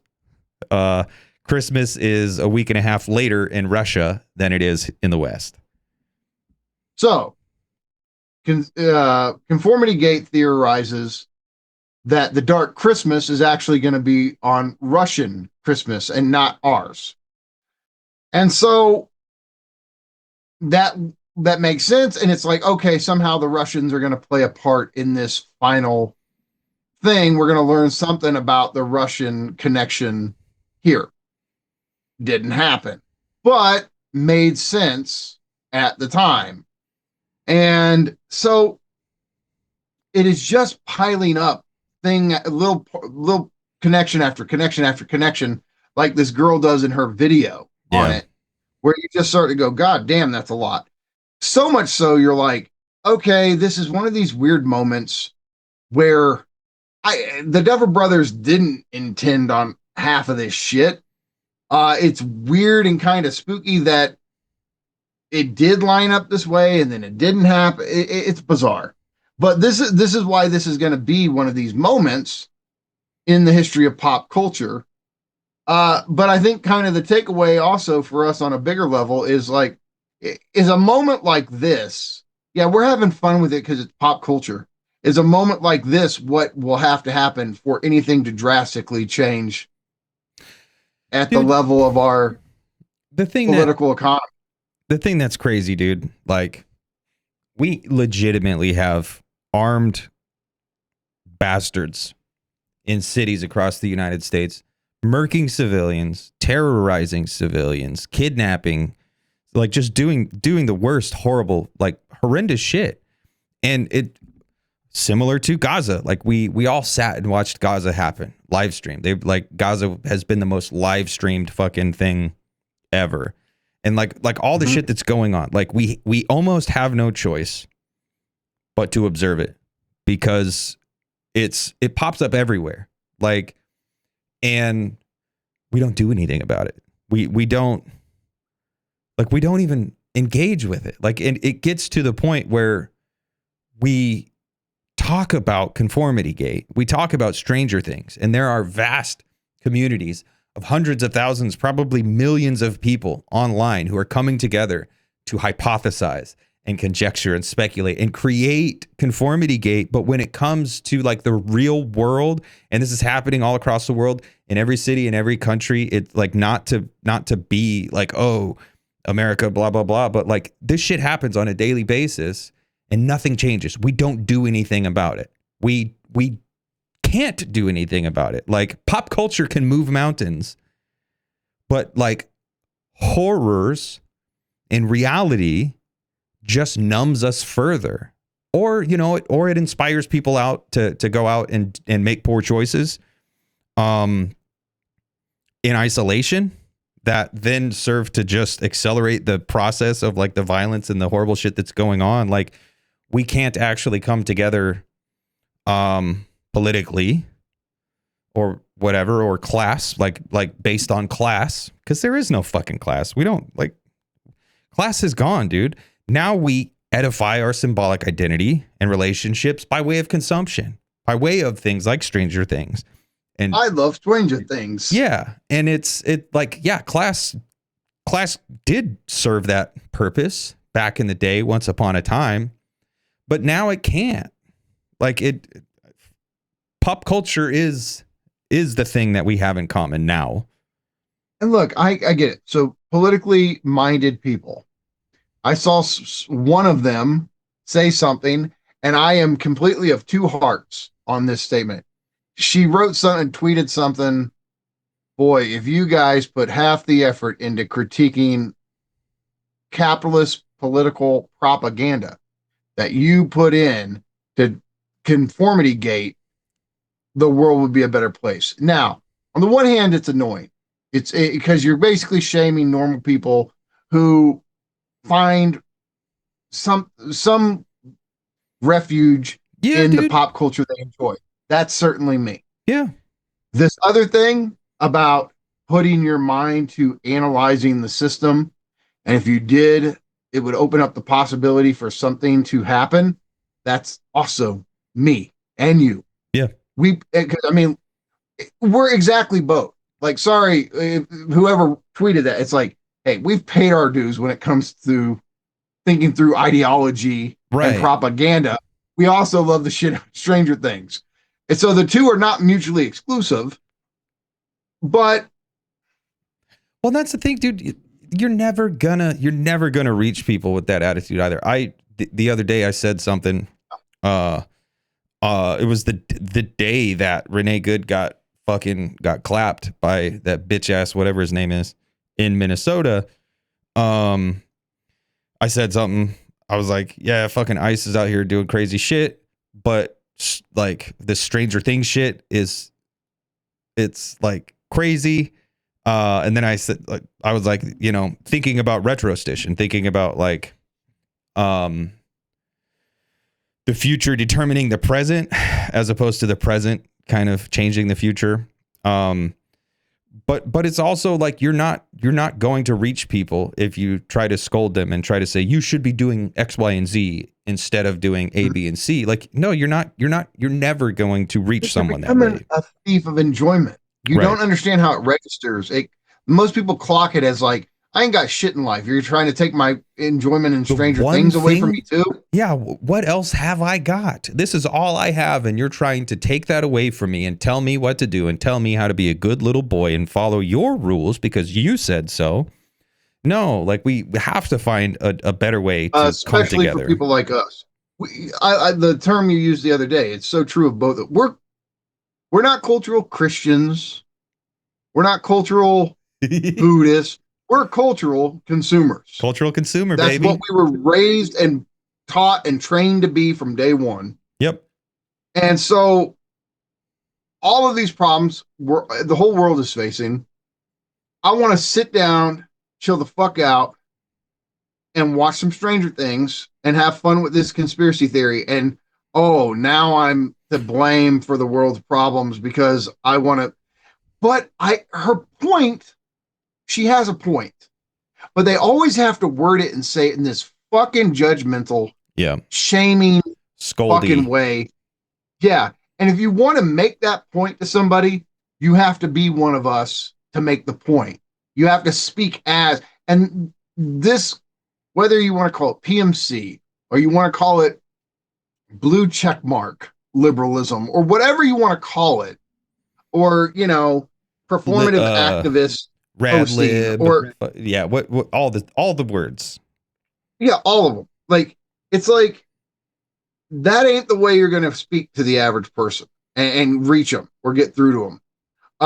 If you had put the blame on yourself and say, man, like I've just spent a week down this conformity gate rabbit hole. If I put as much effort into, analyzing our political economic situation that I just did with conformity gate, things would be better. If the guilt, that would be very relatable. Yeah. But it's always this.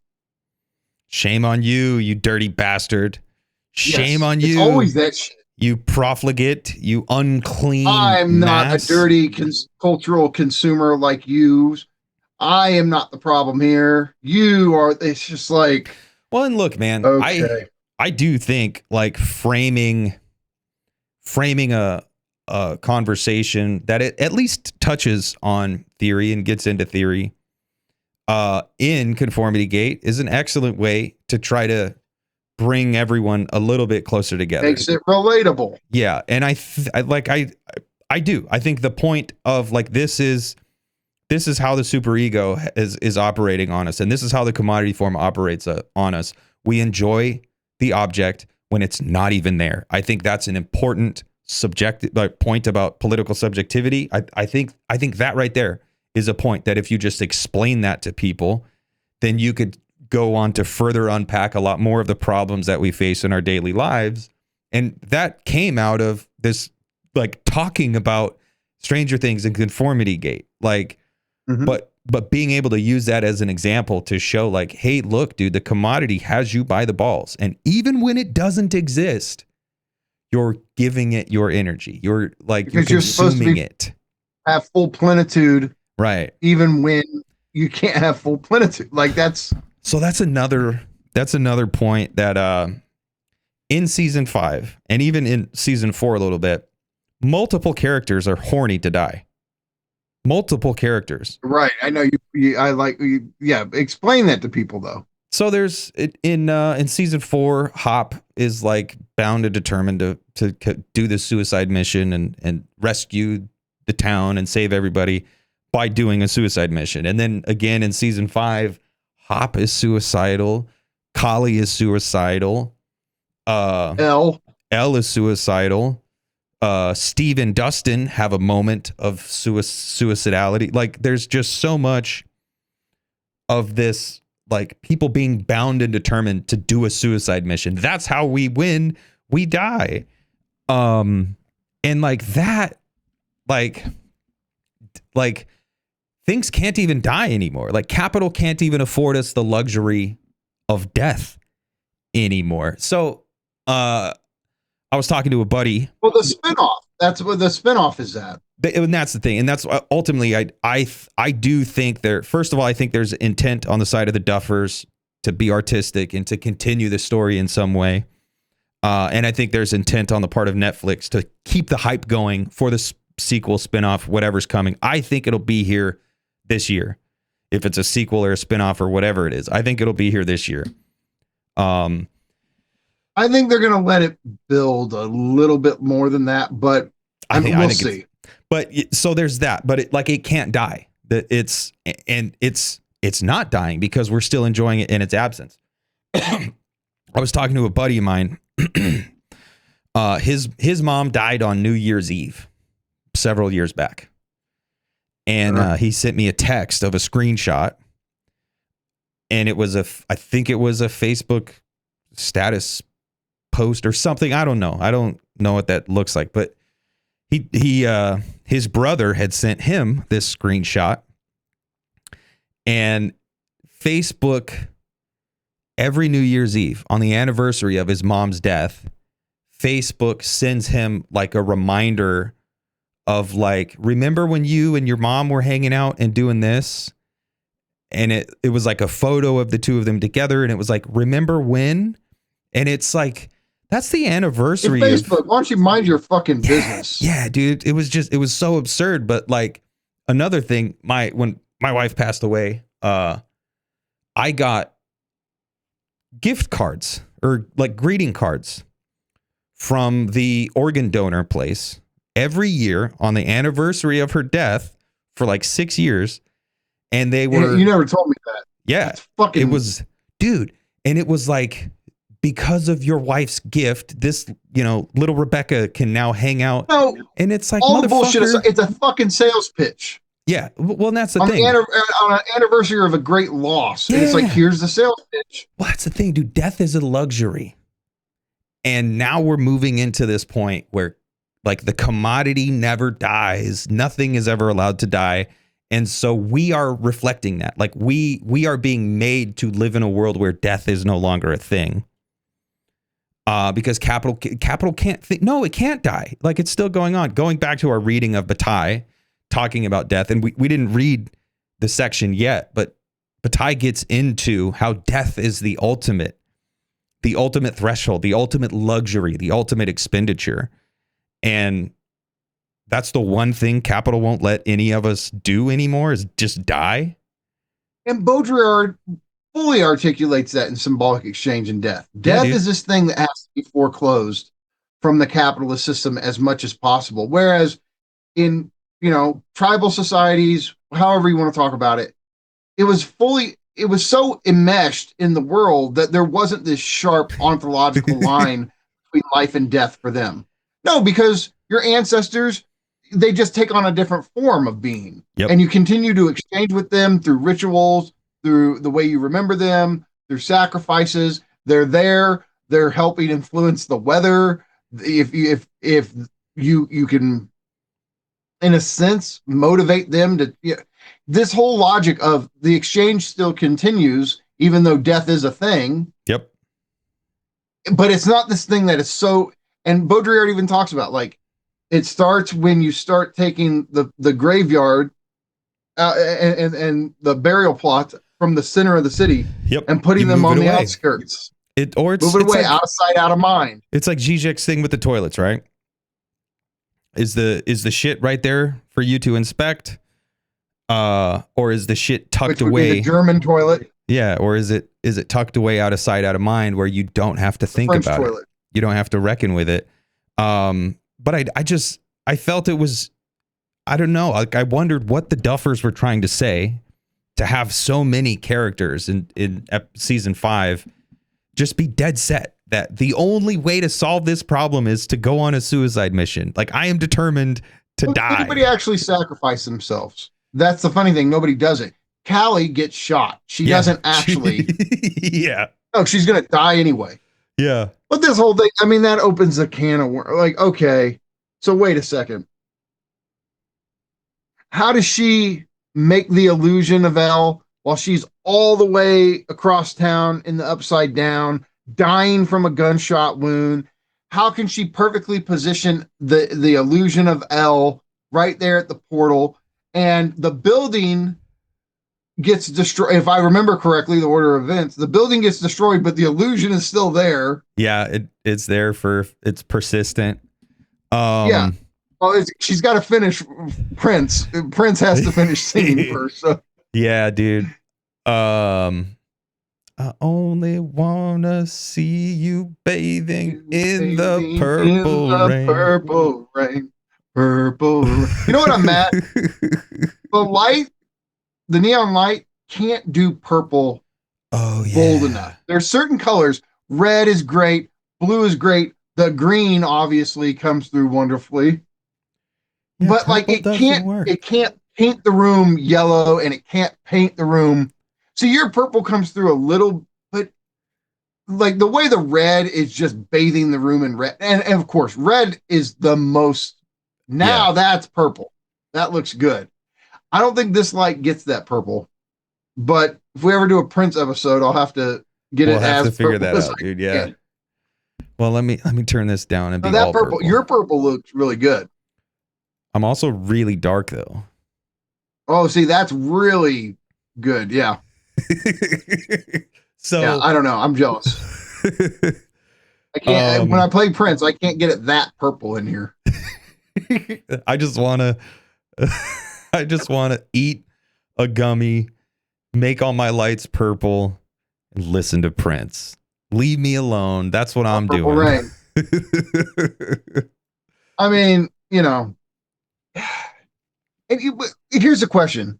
So that song at the end, it should have hit so much harder than it hit for me. Now, okay, anytime I hear the song, I'm saying, I mean, the song just works as a song. It's one of the greatest songs ever written.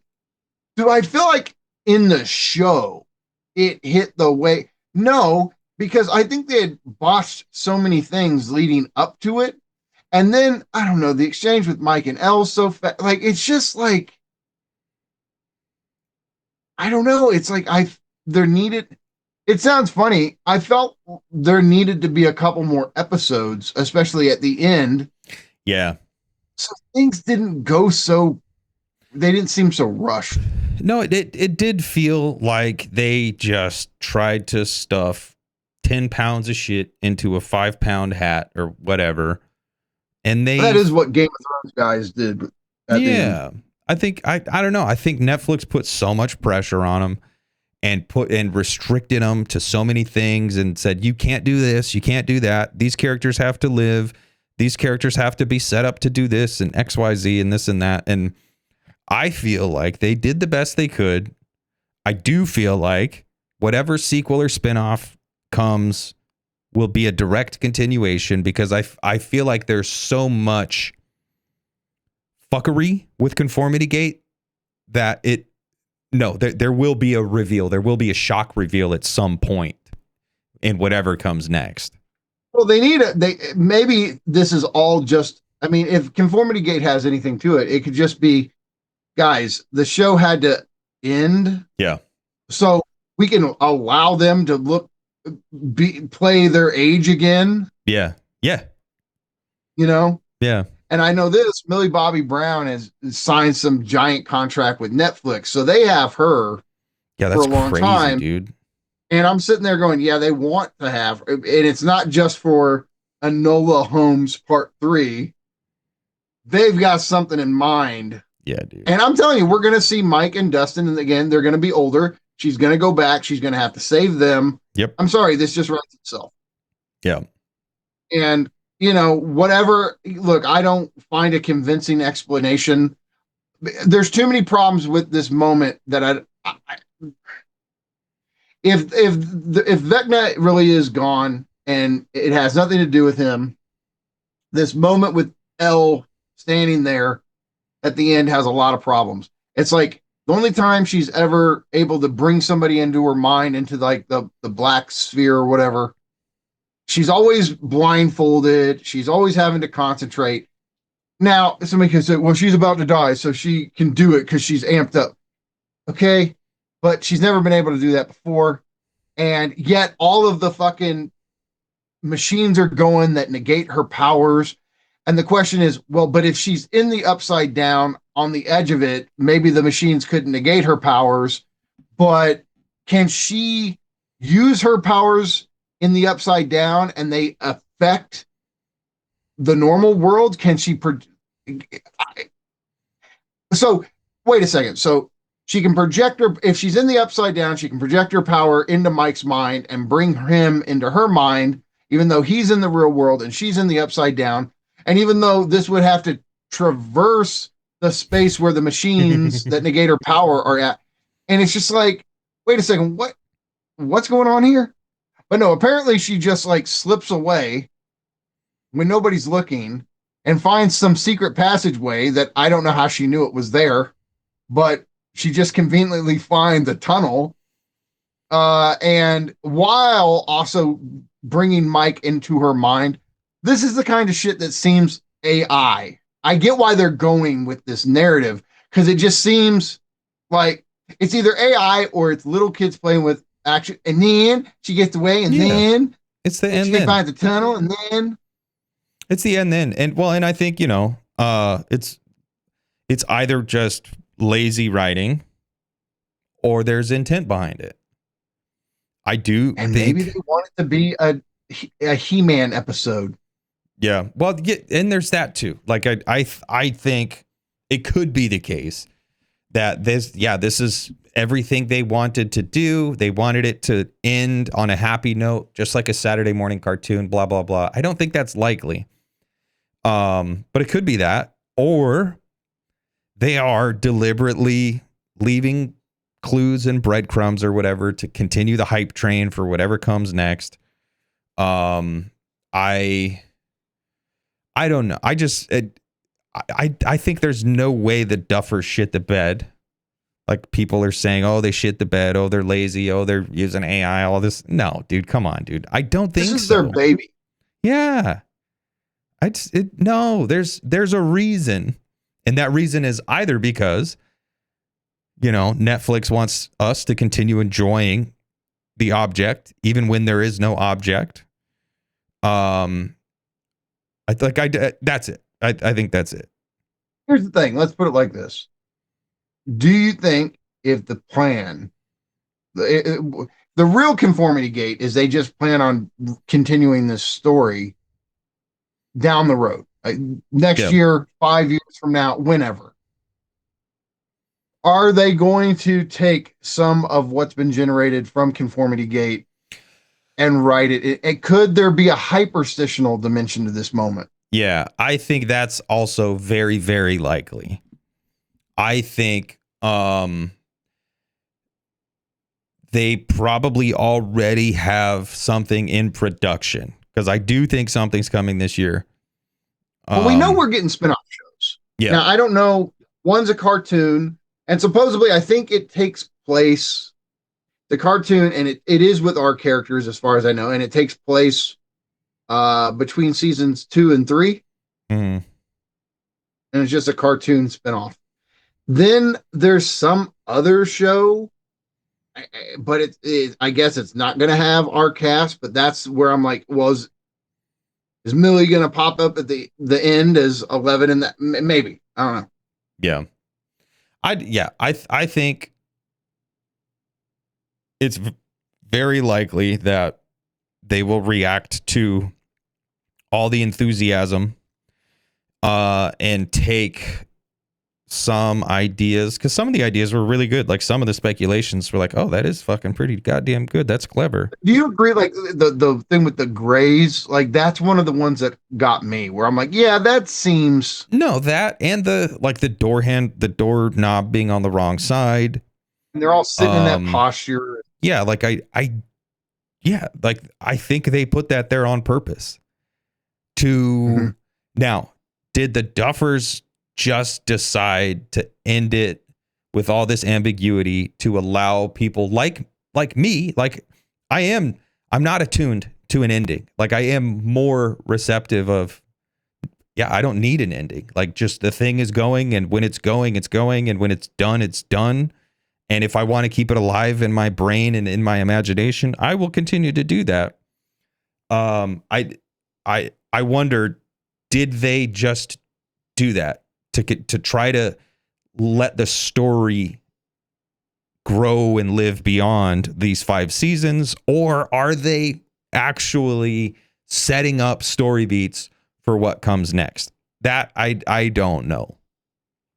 You know, it's funny that, can I just say, like, make a theoretical point that you and I, who are so concerned with the churn, the machinic process of same old, but always the new, but in the same old commodified way, deterritorialization, decoding.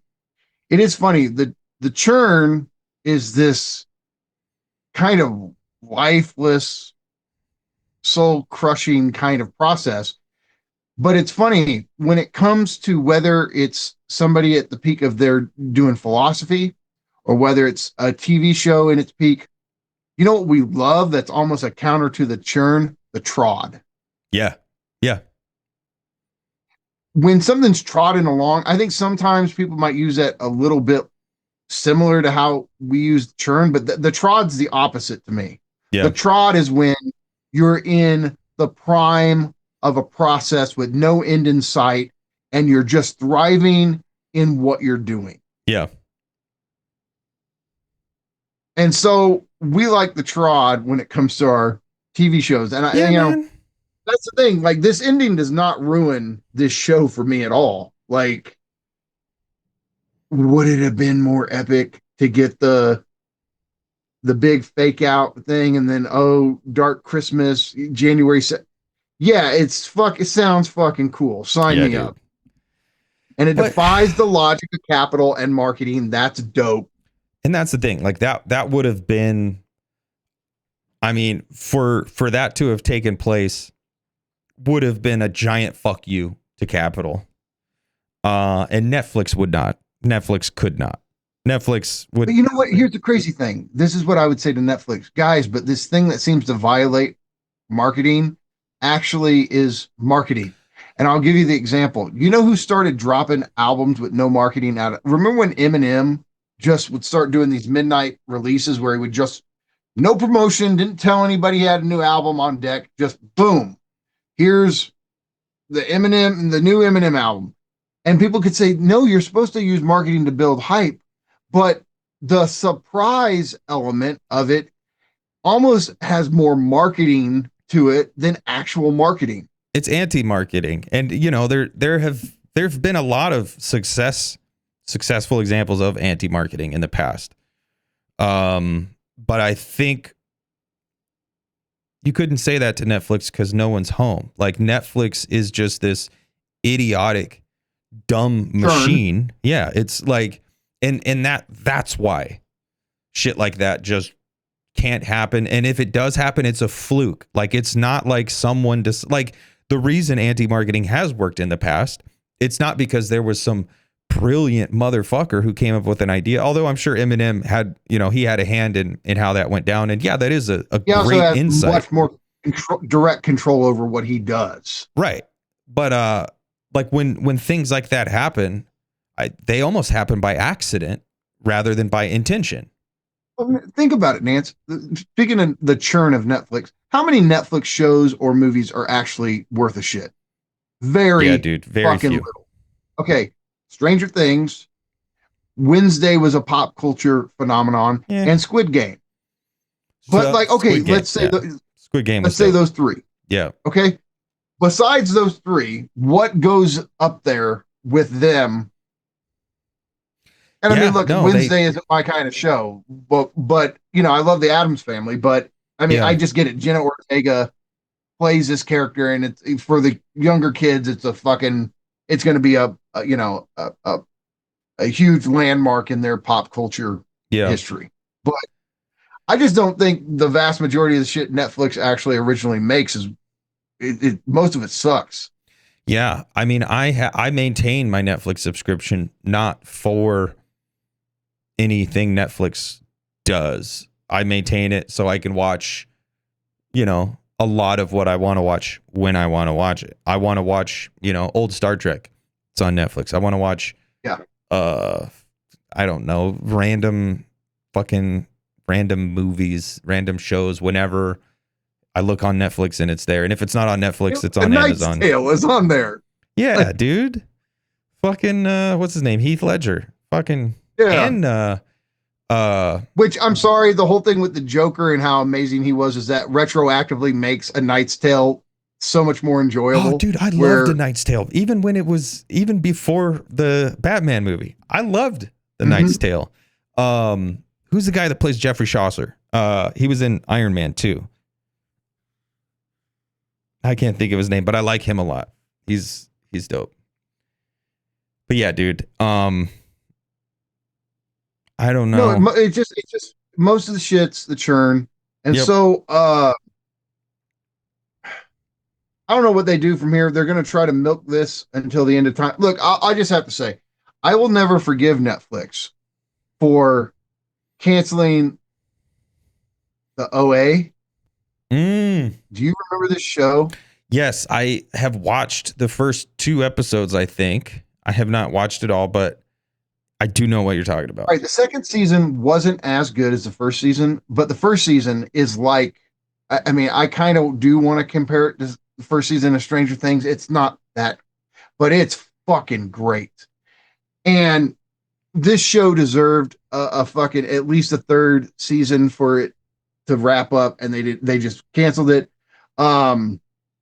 Same thing with, God, I'm drawing a blank on some of these early Netflix shows. What was the one about hip hop I want to say The Breakdown, but I don't think that's it. God, how am I drawing a blank on? Because it was really good. But Netflix hip hop show.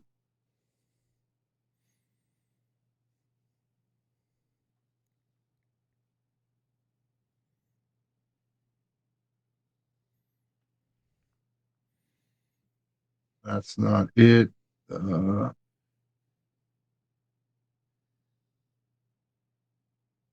Why can I drawing a blank on the Get Down? The Get Down. The first season of that was really good. And then, early on, I love Netflix because they were going to save one of my favorite shows of all time, Arrested Development. Problem is, they didn't save it because that show, I don't know, like the first 3 seasons of that show are 3 of my favorite. I love that fucking show so much. And the 4th season, it's grown on me, but they originally released it in this weird, like Pulp Fiction, like non-chronological order. And it was really difficult to follow the 4th season. Interesting. So then they had them re-edit it to make it chronological, and it really just made it worse. Yeah. Like it's better to just put in the effort to get and then the 5th season, at least we got a kind of ending to the show, but something like that show in its peak was just, I can't, to me, it might be my favorite comedy. Like that fucking show would set up a joke to pay it off like a season later. That's dope, dude. I like that. Like it's crazy. The fucking comedic detail was put into it. And so, yeah, Netflix kind of, and it's not even Netflix on some in some sense, I'm like, thanks Netflix for at least letting Arrested Development have an end. But I'm just saying, these are like the exception to the rule. Yeah. Most of the fucking Dude, they shit put out tons they've of shit made- that's just ass, just straight ass. Mhm. And it's like, oh, okay. I don't know. Like thinking about Netflix originals, like, yeah, Stranger Things, Squid Game, those jump out at me, but I couldn't list off very many Netflix originals because I don't watch them. Like I have Netflix for old Star Trek episodes. Right. I don't have it to watch Netflix originals. But again, I did sign up for Netflix. I'm gonna have Netflix just to watch Stranger Things. Yeah, like Stranger Things, I got a Netflix account because Stranger Things. And I will keep my Netflix account even in the absence of Stranger Things. And I don't know, like Conformity Gate, it is interesting. It is fascinating. It is important. It will live on. We don't live in a world where Netflix will allow artists to come through and change the world with, the surprise sneak attack ending.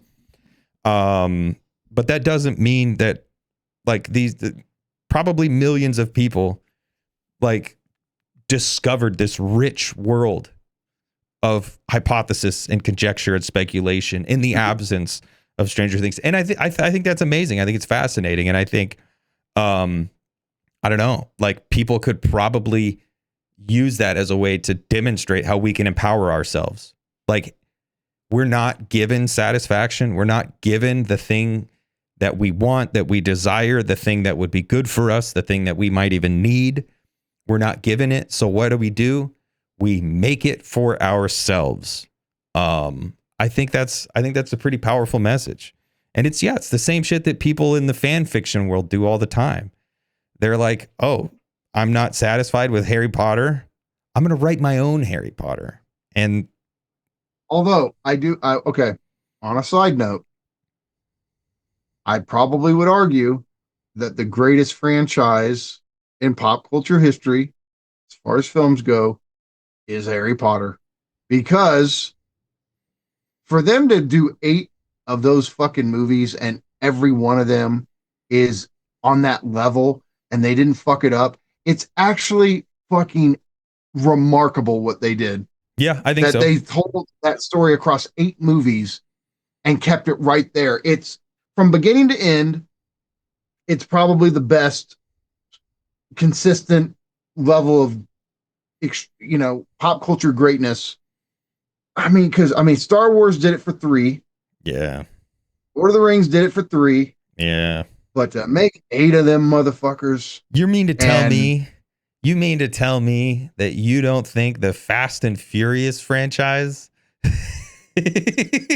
Funny you bring that up. Now, it's all about family. our buddy Christian would argue that the Fast and the Furious franchise is the greatest franchise of all time. And I keep trying to get him to just confess that you're saying it ironically, and he won't. I think he means it in some way. He's aware. He's self-aware in this. But I think he actually means it. And so I think he thinks it is just so over the top. Yeah. And where they took, because it is, I will say this. Like, I was a fan of the first one. And my friends like the street racing thing. And we the movie was on a lot when it first came out over here on weekends and shit.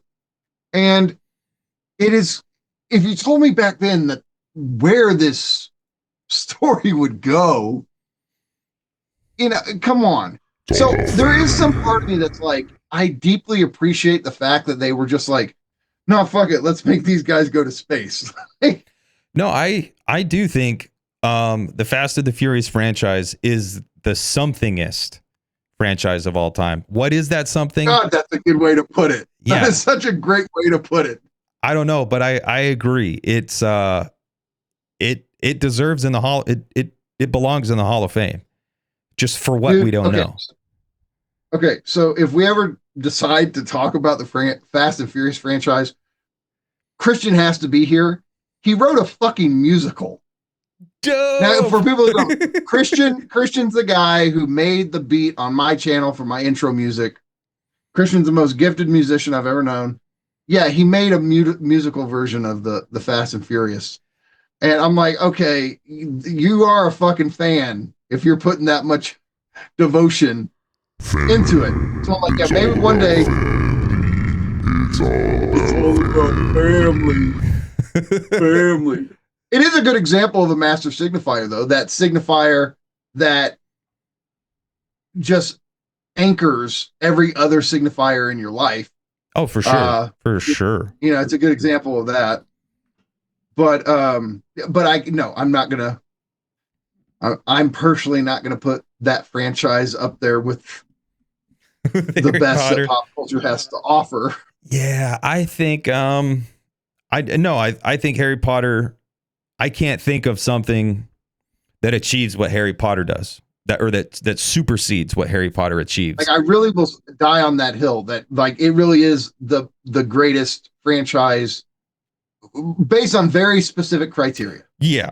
Now I would come back and say, Do I love it as much as Star Wars? No. Right. I might say, I don't know, maybe the Chronicles of Riddick franchises. No, I'm just stuck on Vin Diesel. Actually, the greatest franchise in all of history is the Toxic Avenger. Yeah, here. I watched on the 4K. I watched the first, I don't know, half hour, 20 minutes or so of the recent remake. I think Troma was involved in it. I think. It's a Troma film. Yeah. Shout out Troma. Tromeo and Juliet was one of my favorite movies. But I watched the first little bit of the new Toxic Avenger, or the remake of the Toxic Avenger. I watched up until he kills the Groypers at the Miss Meat restaurant. And I was like, I like this. This is good. It's silly. It's not good clinically, but it's also, this is a fun little romp. Oh, it's like it's holy shit, we got a new Troma film. Yeah, like, there's gore, there's violence, there's humor. Nance, did you ever see Poultrygeist? No, but I have. It came out like I've heard about it. I've read about years ago. This one, guys, I mean, you might hate me forever if you actually go watch this movie, but it's somethingist itself. So that's the lesson this week. I might say it's the ultimate Troma film. It really, oh my God. Yeah. Yep. Lesson is go watch Poultrygeist. You have to see this fucking thing to believe it, dude. No, I really do think it's the most Troma of any all the Troma films. Yeah, then I'll have to watch it because I love Class Troma. Class of Nukem High, and even Toxic Avenger, and Tromeo and Juliet. And, yeah. I mean, some of the movies, like Blood-Sucking Freaks and Mothers, it's Mother's Day. Yeah. Like, dude, these movies, I keep wanting to go Mother's Boy. It's Mother's Day. Yeah, these movies are fucking wild. Somebody's watching this and they're like, what's a Troma movie? Oh, dude. Yeah, you like, sorry. I'll just apologize in advance if you're a certain type of person. Yeah. If you're one kind of person, you'll love them. But if you're the wrong kind of person, then you won't like it. Yeah, and you'll unsubscribe. Sorry, Nance. If you haven't seen any Troma films, I would probably say the old school Toxic Avenger is probably where you start. Yeah, that's probably the best entry point. You probably won't make it through more than 15, 20 minutes of Poultrygeist, and then you'll never watch another Troma movie. Yeah, I think Class of Nukem High, Tromeo and Juliet, and the original Toxic Avenger are probably my three. That'll do it for you. Yeah, then you'll get the gist. And if you like it and you can't get more, look deeper into the catalog. Because there's a lot to choose from there. What's the other ones? New York Sergeant Kabuchi Man. Is that it? Something like that. There's a bunch of these guys. Cannibalistic humanoid underground dwellers. Was Chud one of them? Yeah. I wasn't sure. Was it part of Trauma at one point? Yeah, Chud is Trauma for sure. I didn't know that. I don't Let's remember that. Okay. see. Trauma. I'm looking up. A nymphoid barbarian in Dinosaur Hell. There you go. There's a fucking title for you. Let's see. Or was Chud not Trauma? It's not on this list. I don't think it was. You got to be kidding me. Then who the fuck did Chud? I don't know. Same person who did Creepazoid. Yeah. Anyway. Chud even got a sequel. Conformity Gate. I'd say we have to come back a couple years later or even next year, whenever something's going to happen that we need a part 2 to this episode. Oh, well, dude. Where we pick up the conversation. Netflix is it's going somewhere. Conformity Gate is going somewhere. It didn't go where everyone wanted it to go. It didn't follow as quickly as they. Yeah, but it's going somewhere. I'm interested to see what the Duffers get up to next, because I think they're masters of their craft. I really do. Again, season 1 of Netflix, or season 1 of Stranger Things, was a fucking revelation. It really was. So look, you have a bunch of people on the internet telling everybody who entertained this at all that they're a complete fucking idiot. And I could see the Duffer Brothers going, no, they're not. Oh, dude. And it's a weird impulse. If I was them and see, like, look at the love these people, how much effort they put into this. And now the internet is calling them all fucking stupid for playing along with this. We'll show you motherfuckers down the road. Yeah. Like, yeah, there will be a day of reckoning where there will be. There will be. Conformity Gate, all the Conformity Gate truthers, you will have your day in the sun. The truth will out in the end. And I believe there's more to the Stranger Things story than just the 5 seasons that we got. And I don't know how that'll present itself to us, but I believe it's there. I believe it exists. And so one of the things I love about Zizek is how he'll let an example update a concept. It's not merely like, oh, I have the concept of objet petit a. Now let me go get an example that, backs it up. Sometimes you let an example have enough power to influence and modify the very concept itself. And I really think this story, and I don't think the theory is in a position to because it's the Hegelian thing. Yep. The owl Minerva flies at dusk. Only retroactively will we be able to properly get this. We need to see what happens down the road, but there is a deep lesson to learn about the relationship between time and narrative. Dude, that's why in this whole thing. That's why like retrostation is the first key step in this story. But I think something else will give us something else to go on. Oh, yeah. Well, yeah, but like we just have to wait and see. So in this case, I do think it's true that only time will tell. So Reza's not going to be happy with it. Yeah. By the way, thank you, Amazon. This just got here in the mail today. Why do mine doesn't get here till Friday. Yours isn't here yet? No. Oh shit. It says it'll be delivered on Friday. Hell yeah, guys. Yeah. Like we are both very psyched to get into that one. Nice. Well, I've waited a long time for that book to finally come out. Yeah, dude. Yeah, I was sitting there. I think it was just the other day I got the email like your item has shipped. I was like, oh shit. I didn't. Amazon, fuck you. What? Where's my copy? I thought it wasn't coming until the 17th. I think that's what it originally said, but I'm checking. I want to see. Is it sitting on my porch right now? And I don't know. Could be. But yeah, so only time will tell. We won't know where this is going until we're already there. And once we're already there, we'll look around and find ourselves, and it'll be too late to do anything about it. So this has been fun to just kind of sit back, a little more lighthearted, It really has.